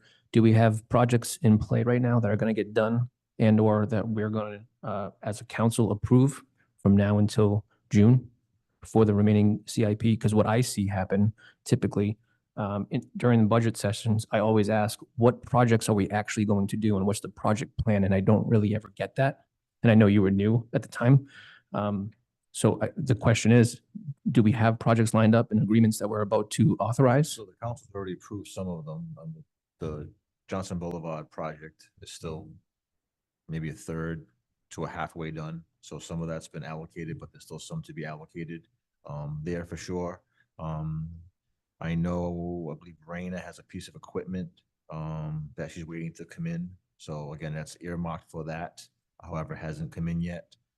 So there are a few things that are earmarked for capital that are in that list. I have the report in front of me. So the ones that have actually been done are the computer servers and the DPW grader and the town hall new carpet.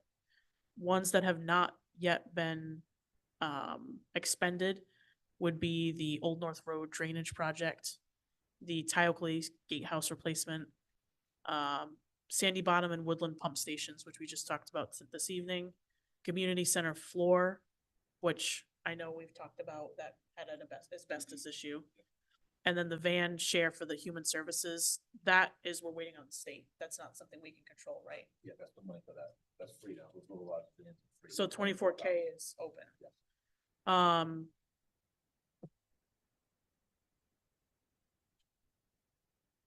I'm not gonna, I mean, I'm not gonna die on this hill, but at the end of the day, I'm just saying we have funds allocated to CIP. This is a CIP project. Whenever we bring up ARPA, I always kind of hear from the town manager that what we have in ARPA is already earmarked. Typically, No. that's kind of what I've been hearing. At least that's what I've been hearing directly from the town manager. Received showed that we still have over 3 million. I, That's not no, yours. Understood, but that's what I'm hearing, even though it's not technically earmarked for anything, it's already been earmarked for things. That's just what I've been told. Okay. So, but again, if the council wants ARPA, I'm fine with What's that.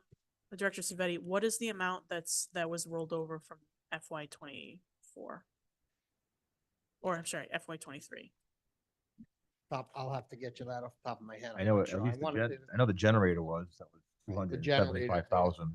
So again, I think, as you had just mentioned, a lot of these projects there, my understanding is these are still going to take place. The generator's in process, and some of these for the current year. I think it's just a matter of timing.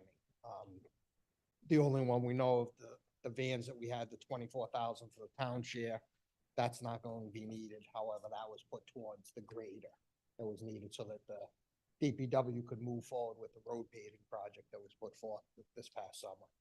Yeah. So. And I know that plans are already drawn for Old North Road drainage. Correct. Um, And the gatehouse. We've started the Tayo gatehouse. We had a diver go out there and do an evaluation, so that process has already started as well. right. Do we want to consider having the van share of the 24K maybe contribute to this at all? That was our intent. Oh. Put it towards the grader. Right. I think when the grader happened, there was discussion that there could be some possible reimbursement from the vendor that caused damage to the grader, and then we would supplement that with the 24,000 that we knew we weren't going to need. Vice President Lake. I'll take the lead. These are in process, but it'll be interesting to see what happens in June.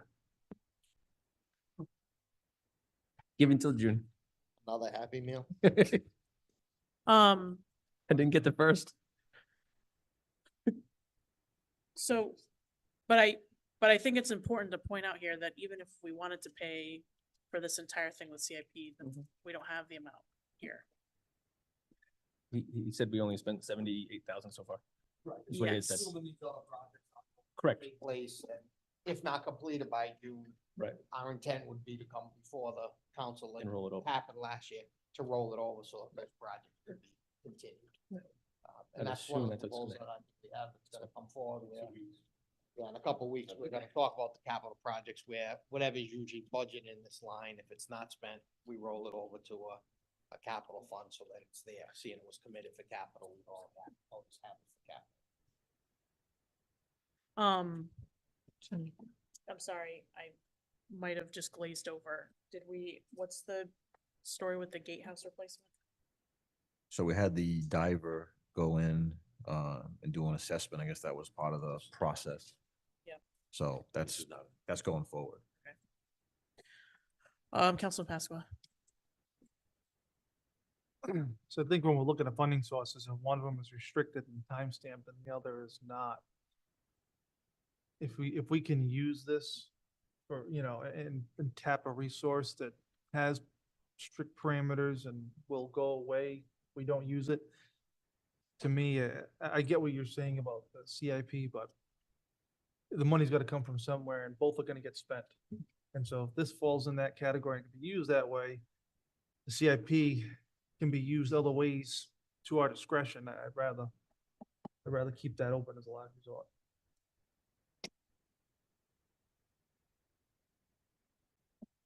Yeah. Councilor Shockley. I mean, I agree. I think you earmark ARPA and God laughs. Like, we have so many different ways we can spend this money.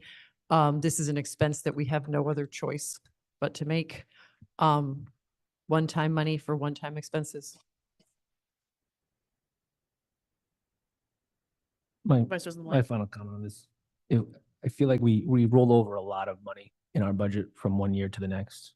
And as a taxpayer, I look at that and I say, did you really need it in your budget then? Because you didn't actually spend it. That's all. And so if we're rolling over 190, we're going to roll over some assessments that we have to do in 3 years. We're rolling over a lot. And as a taxpayer, I say, well, you didn't spend it, so did you really need it? That's all. I would agree with you if it wasn't all earmarked towards expenses that we're moving forward on projects for. We can have a different discussion on CIP totally. I just want to keep us corralled in. But in any event, I want to go back to the resolution itself.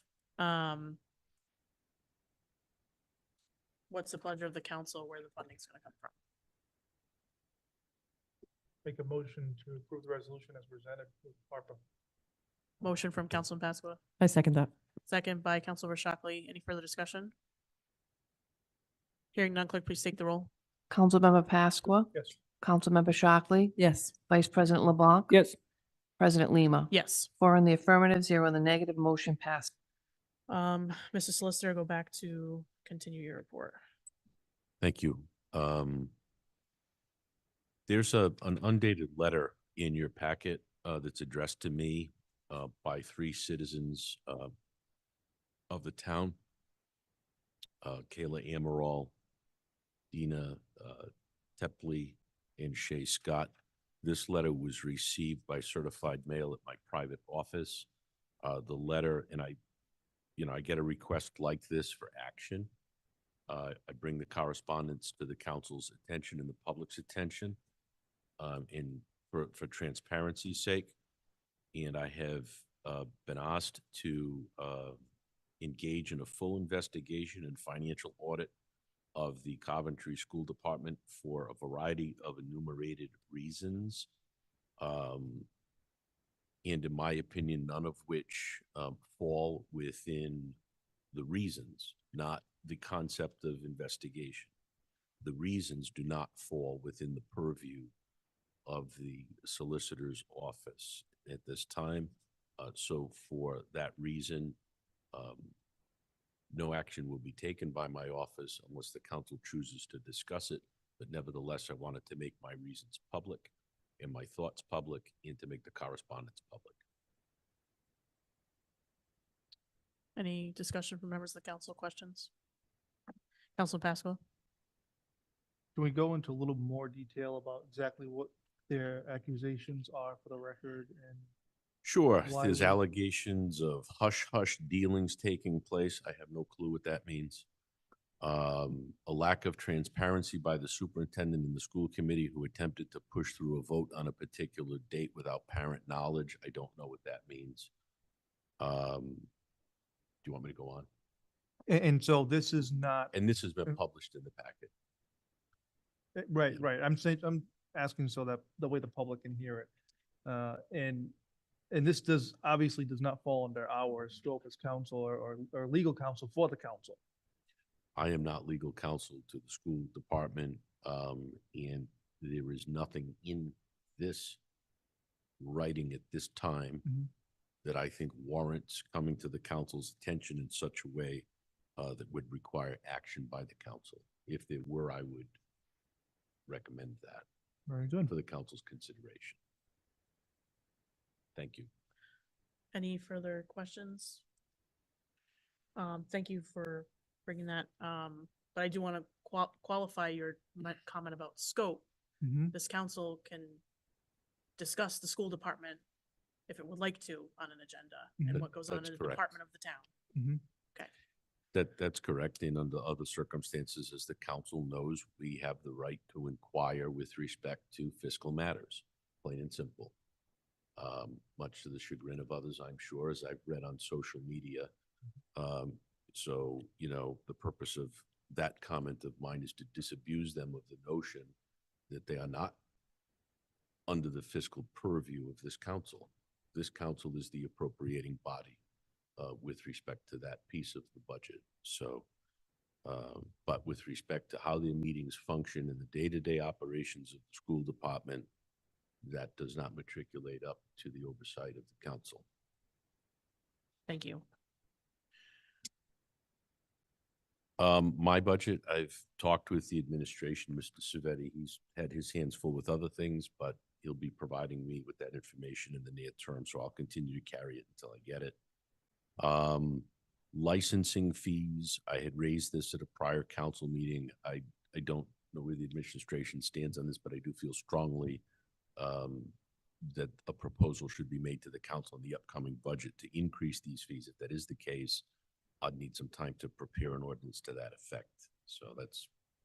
So the league, on the league call today, they were mentioning that they're doing a study of fees across all municipalities. First time they've done it since 2016. So we will definitely participate in that survey and then kind of assess where we are and where we need to be, I think, is the best way to handle it. Great. Any questions, discussion for the solicitor's report? Thank you. Moving on to resolutions. Item A, resolution 2024-6, vote to release the guarantee known as Green Farm Bond in the full amount of $168,248 for the approved development known as Green Farm Estate. This is on pages 53 to 60 in our packet. Manager Pillow. Yeah, so this was sent over from the Planning Commission. They had their meeting in December, I believe, December 20th. And after recommendation from the city town engineer, the discussion was made there. They voted to release the bond in a total of $168,248, and it's being forwarded to the council for final release of that amount for Green Farm Estates.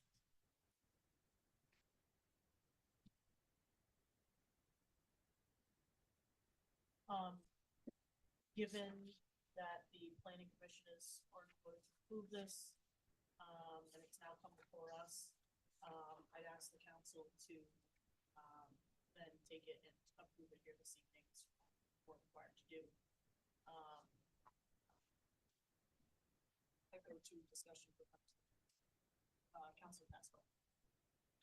Is there any inspection or anything that takes place on the town side before we release this to ensure that the infrastructure that was built, it was built correctly to spec? And So the town engineer has a list that he goes through to make sure that what was approved was done. He has gone through that list, and his recommendation is that everything on that list is to his satisfaction. So that was his recommendation to the Planning Commission to release it at this time. I don't know specifically what those enumerated items are, but I know there's a process that he goes through. Yeah, please. Solicitor Angell. So in another context, I can speak generally to this. Generally what happens is during the construction process, the town engineer is looking to see, physically looking to see whether or not the structures are being built according to plan and the infrastructure is being built according to plan. With that said, and I'm not sure if this development is one of them, there was a period of time where the engineering services for the town were outsourced. And so many of those sign-offs on these projects have come from an outside engineering firm that was in consultancy with the town. Hopefully, moving forward, there'll be a bit more consistency and institutional knowledge with respect to projects from cradle to grave, if you will. That doesn't seem to be the case in some of the projects that are coming up for release on bonds. And I know to the frustration of Mr. Levesque, having dealt with him on 2 other matters. I don't know if in this case, it was that outsourced consultancy.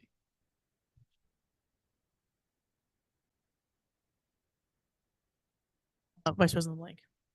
On page 53 out of 103 in our packet, says that this, we're going to release this despite the 2-year maintenance period not being complete. Says that this, we had received a letter from an attorney saying that the ordinance isn't in compliance with state law.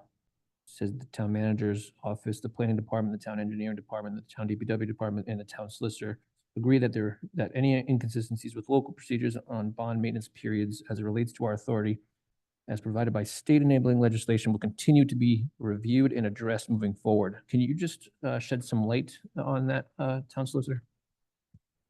I can shed some light on the solicitor's piece. I didn't agree to that statement. Okay. And I understand. I don't give legal opinions of that kind, as the council knows, like that. So I certainly do have an opinion, but I'm not going to state it here, as it could be a matter of litigation at some point.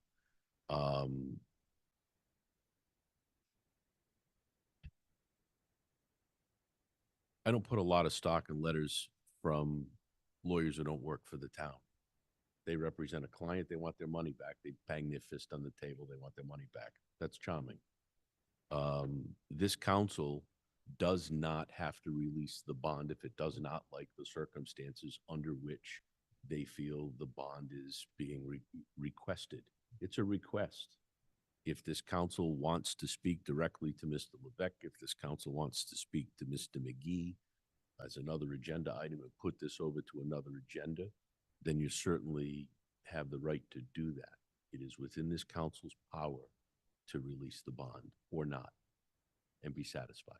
I appreciate that. The only concern I have is, are we setting a precedent to be releasing these bonds before our 2-year period?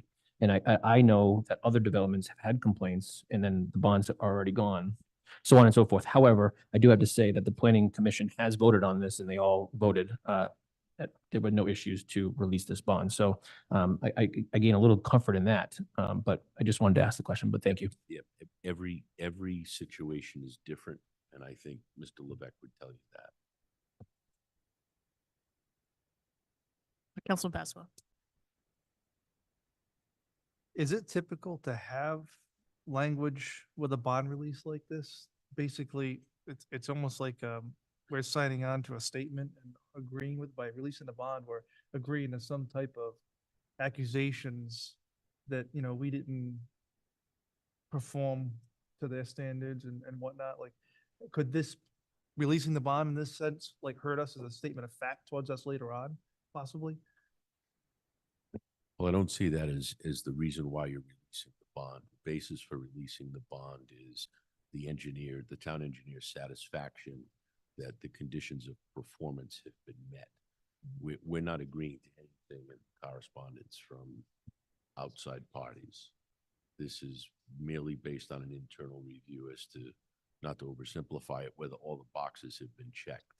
But certainly, if this council wants more information, there seems to be a lot of questions about this one. If you want to put it over and speak to Mr. Levesque, that certainly is within your purview. It's within your purview to send it back for a closer look. It's within your purview to ask the planning commission to take a closer look. It's within your purview to do that here, collect that information and send it back to planning. You can do that. I just, reading this, it's almost like I worry that they're preparing us for something and later on we're gonna get a surprise. I just, except I understand the concept of releasing the bond and why we're releasing it. You know, if they fulfilled their requirements, the engineer signed off on it. You have a valid concern, council. Can you take a look at that? I didn't see the resolution. Yeah, I do. The resolution, third period.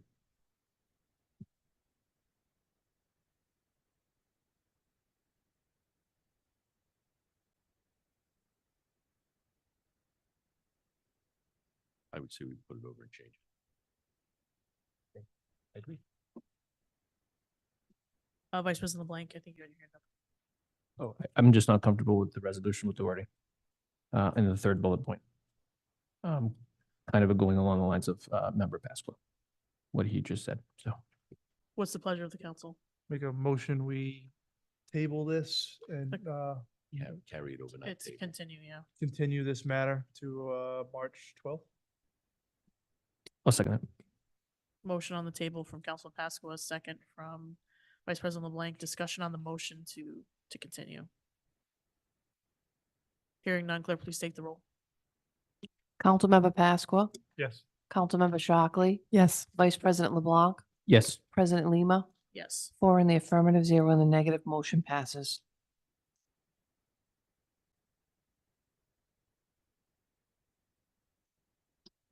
Moving on to item C, resolution 2024-8 in support of the Rhode Island League of Cities and Towns 2024 legislative priorities, pages 76 to 77 in your packet.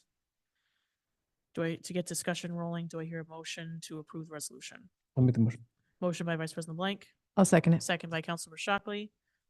I had asked for this to be put on the agenda. This is pretty straightforward. It's basically endorsing the priorities of the league. They're nothing really salacious or risque. Just things that are overall friendly to municipalities. Any comments, questions, members of the council? The idea would be that this is remitted to the league and then they submit it with all the other resolutions from other cities and towns. Vice President LeBlanc.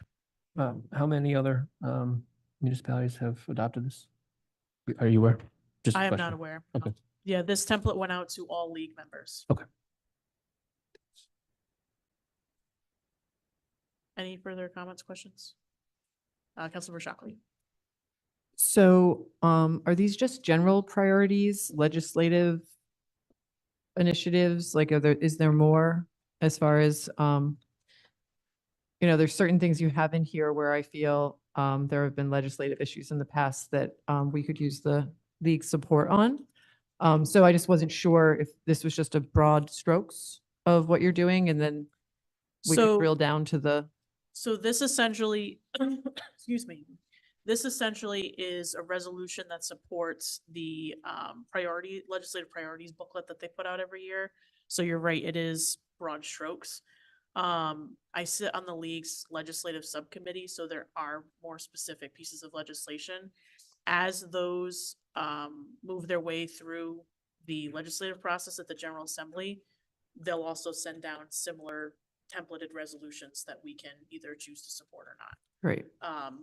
Go piece by piece. Okay, perfect. Yep. Thank you. Any further discussion on the motion? Hearing none. Oh, sorry. Just a friendly change that we have the 13th of February.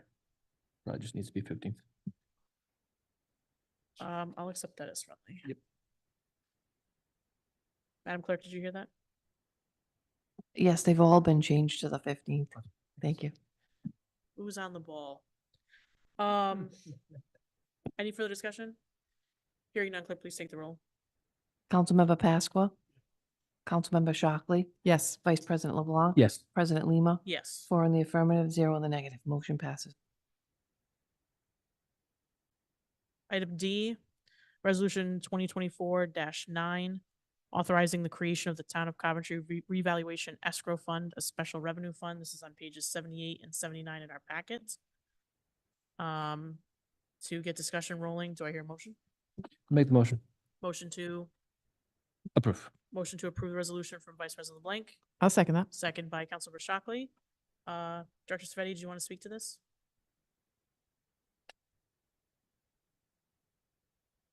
Try to go off memory. I forgot to print it out, but basically that's what we discussed last year during the budget season. And the primary thing is I'd like to try to level fund and to the, the councilman's point earlier that, if we have excess money, we're rolling it over. I think that's what a lot of communities have gotten in trouble for because they don't have the money. And that's why we have pension issues, OPEB issues, because we're not trying to fund. So the thing with this is to try to level fund our budget because in 2026, I believe we're going to have to go through a full revaluation and looking at that cost, where we were just doing the statistical revaluation approaches $500,000. So we're figuring if we could stop putting away annually right now, create this fund, have that money set aside, we don't have to see a $500,000 line item in 2026. We start funding at approximately 125,000, maybe goes up a little until we get it going. But what we fund in that line and within the general fund each year is basically a transfer that's going over into the special revenue fund to be used for reval. Any revenue that we receive in statistical reval years, because we do get reimbursement from the state for a portion of that, that would automatically go into the fund. So I just think if we utilize this fund, we'll be able to spend all the statistical revals or pay all the statistical reval cost, the full reval cost directly out of this fund. And again, we'd have a level budget rather than seeing the peaks and valleys in the budget. So that's really the intent of that. Vice President LeBlanc. Just a quick question. So are we budgeting for the full, you said we're budgeting for the full amount, even though we're going to get some, because doesn't the state pay for some of it? Not for the full reval. They don't pay anything? The full reval is 100% cost incurred by the town. Statistical, I believe they pay 60%. Got it. Okay. I knew for one of them, they reimbursed some, but The appreciate it. statisticals, maybe 200, 240,000, 50,000 in that range. So again, if we're getting that portion back, the 60%, we would put it into the fund. And that's where eventually, hopefully, we're looking at maybe funding 100,000 per year. And did you help with this resolution? Because it has accounting terms, is that Gatsby? Yes, sir. Thanks. Yep. And again, the reason some of those terms are there just for, as part of the audit process, if we don't identify a specific revenue stream, that fund has to get rolled into the general fund. So now we kind of lose sight of having that money set aside. Internally, we know it, but I'd like to see it in the financial statement where we'd always see that fund and we'd be able to look at it and say, how much do we have set aside for revaluation services? That's the way to do it. Councilor Shockley. I just want to reiterate that I think it's fantastic to be able to bake regular costs into the budget because I don't think we ever have valleys. So if you bake this into the budget in 1 year, we up the budget by $550,000. The next year we don't have the cost, but we don't reduce the budget by $550,000. So we've now spent that money on other things. And when we have this next reval due, we have to come up with the whole amount again. So I just think it's a more honest way to budget so that we're getting feedback from the council and the residents if they so choose on how this money is spent instead of just suddenly filtering that 550,000 to other places where it's needed, but it hasn't really necessarily been approved. So I find this to be beneficial on many levels. So thank you. Any further discussion? Hearing none, clerk, please take the roll. Councilmember Pasqua, Yes. Councilmember Shockley, Yes. Vice President LeBlanc, Yes. President Lima, Yes. 4 in the affirmative, 0 in the negative, motion passes. Moving on to Council President Communications, we have the resignation of Councilmember Ludwig for Council District 2. This is on page 82 of your packet.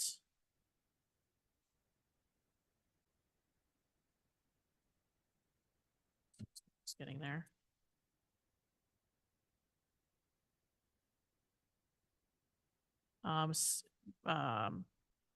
Marked received on January 29th, 2024. Honorable Council, Town Manager Parrillo and Clerk Amatrano. It's been my honor to represent the residents of District 2 to the Town of Coventry. Please consider this email and attachment as my resignation from the Town of Coventry's District 2 Town Council member seat and the Economic Development Committee. Thank you, Jennifer Ludwig.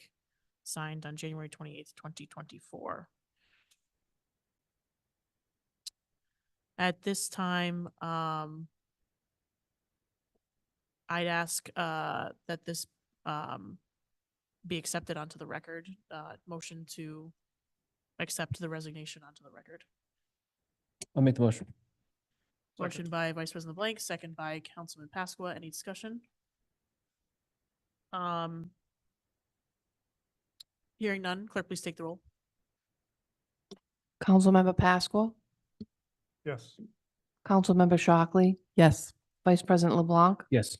President Lima, Yes. 4 in the affirmative, 0 in the negative, motion passes. So, moving forward,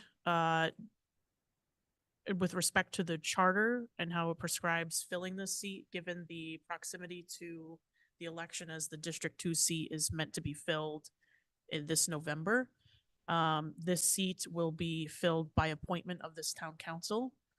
And we're asking that those who would be interested that live in District 2, you can find out if you live in District 2 by speaking with our Board of Canvassers office.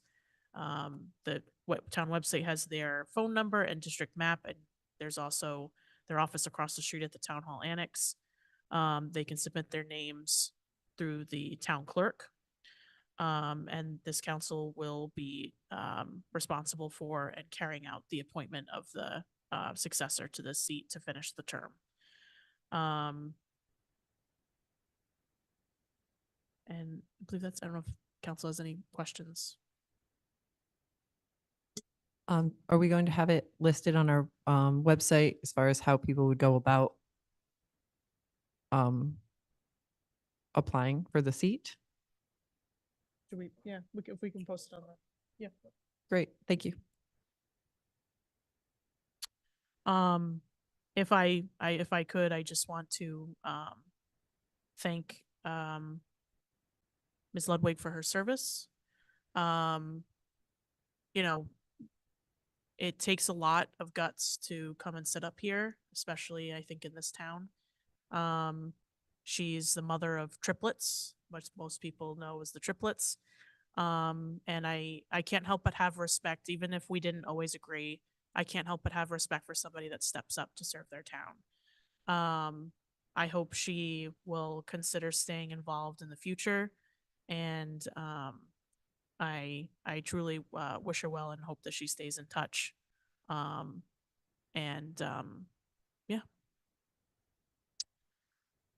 All right.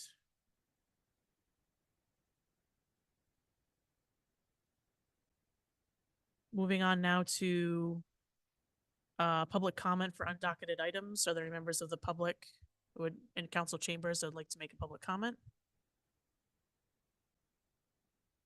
Any members of the public on Zoom, raise your hand to be let in. Say your name and address for the record. Going once, going twice, 3 times. Public comment on undocketed items is now closed. Introduction of new matters before the council. Item A, ratification of proposed easement for Lake Taco, 446 Tyoke Avenue, Coventry Assessors Plat 39, Lot 65. Starts on page 84 in your packet.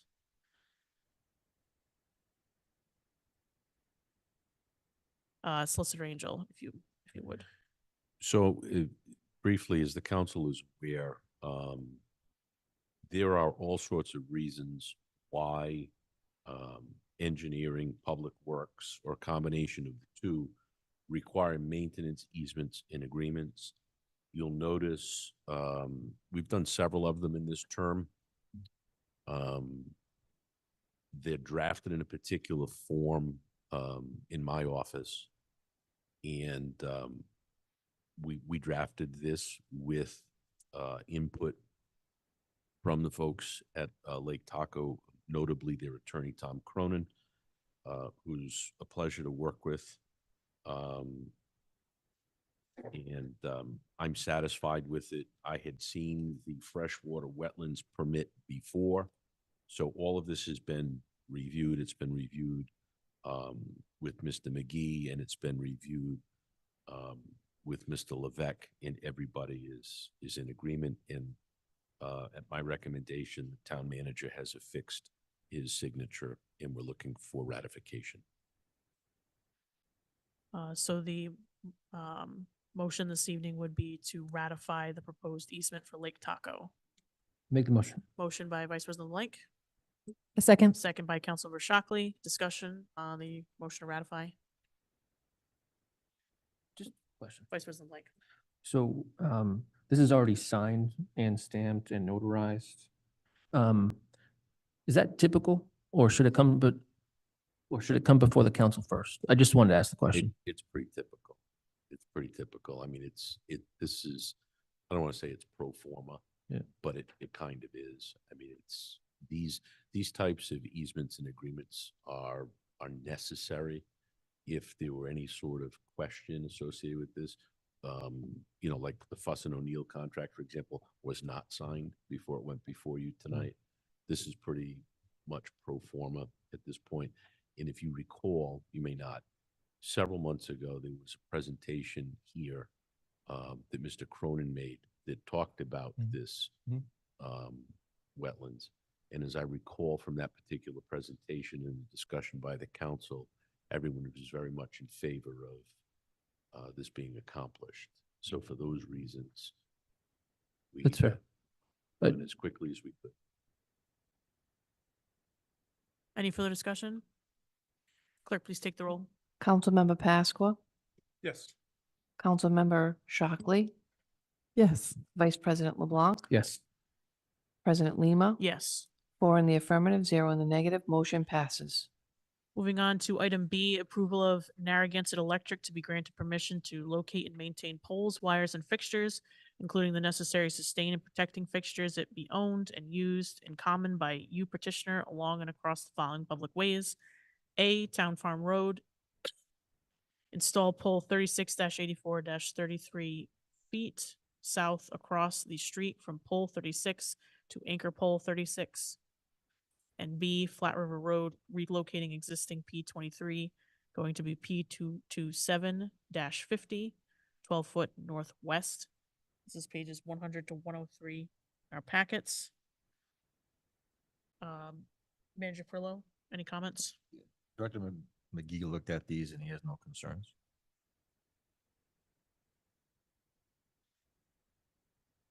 Good discussion from members of the council. Vice President Blank. All I can say is I'm gonna miss Councilwoman Ludwig's pictures. I know she probably would have done a drive-by. She would have given us an aerial. She probably would have bought a drone for it. I am gonna miss that, but I appreciate that Kevin did visit. I didn't want to say it, but I made a comment to Dan off the record. I said we're missing the drive-by by Councilmember Ludwig. Yeah. I do appreciate he's picking up her slack. The pole patrol. Any further discussion? Do I hear a motion to approve Narragansett Electric's request? Make the motion. Motion by Vice President Blank, I'll second it. second by Councilmember Shockley. Any discussion? Clerk, please take the roll. Councilmember Pasqua, Yes. Councilmember Shockley, Yes. Vice President LeBlanc. Yes. President Lima. Yes. 4 in the affirmative, 0 in the negative, motion passes. At this time, I seek a motion to go into executive session for the following.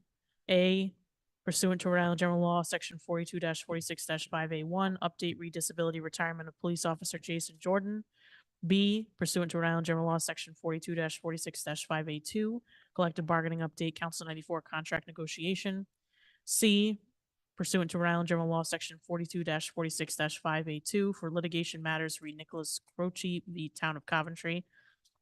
Item D, pursuant to Rhode Island General Law, Section 42-46-5A2 for litigation matters re Town of Coventry, notice of violation dam number 176 and OCI-dams-20-17.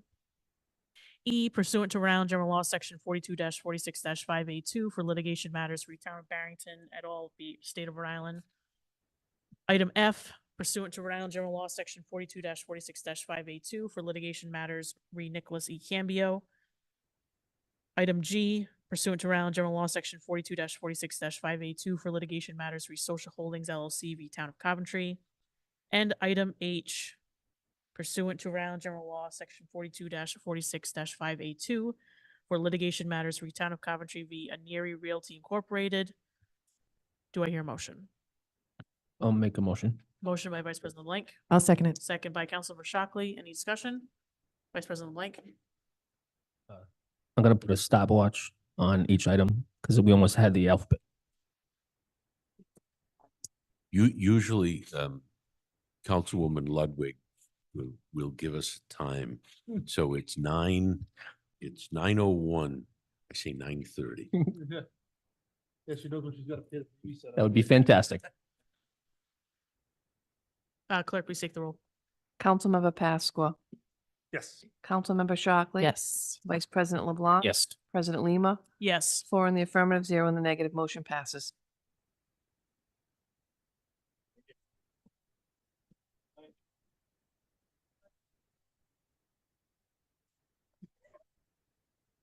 You're gonna need more than a camera angle for that, Bob.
Is that allowed? No. He works in building,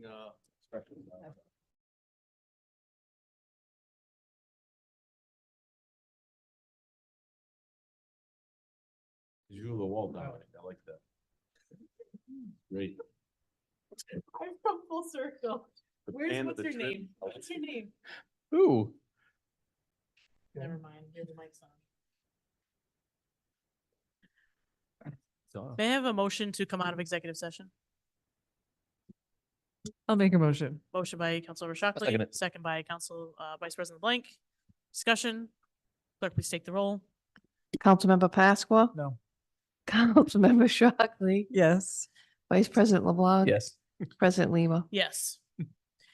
May I have a motion to seal the minutes of executive session? I'll make a motion. Motion by Councilor Shockley, Second. second by Vice President Blank. Any discussion? Clerk, please take the roll. Councilmember Pasqua. Yes. Councilmember Shockley. Yes. Vice President LeBlanc. Yes. President Lima. Yes. Members of the public, the council met in executive session to discuss items A through H listed on the public agenda. Discussion was had, no votes were taken. At this time, we'll seek a motion to adjourn at 9:38 PM. Make the motion. Motion by Vice President Blank, I'll second it. second by Councilor Shockley. All those in favor indicate by saying aye. Aye. Chair votes aye. We stand adjourned.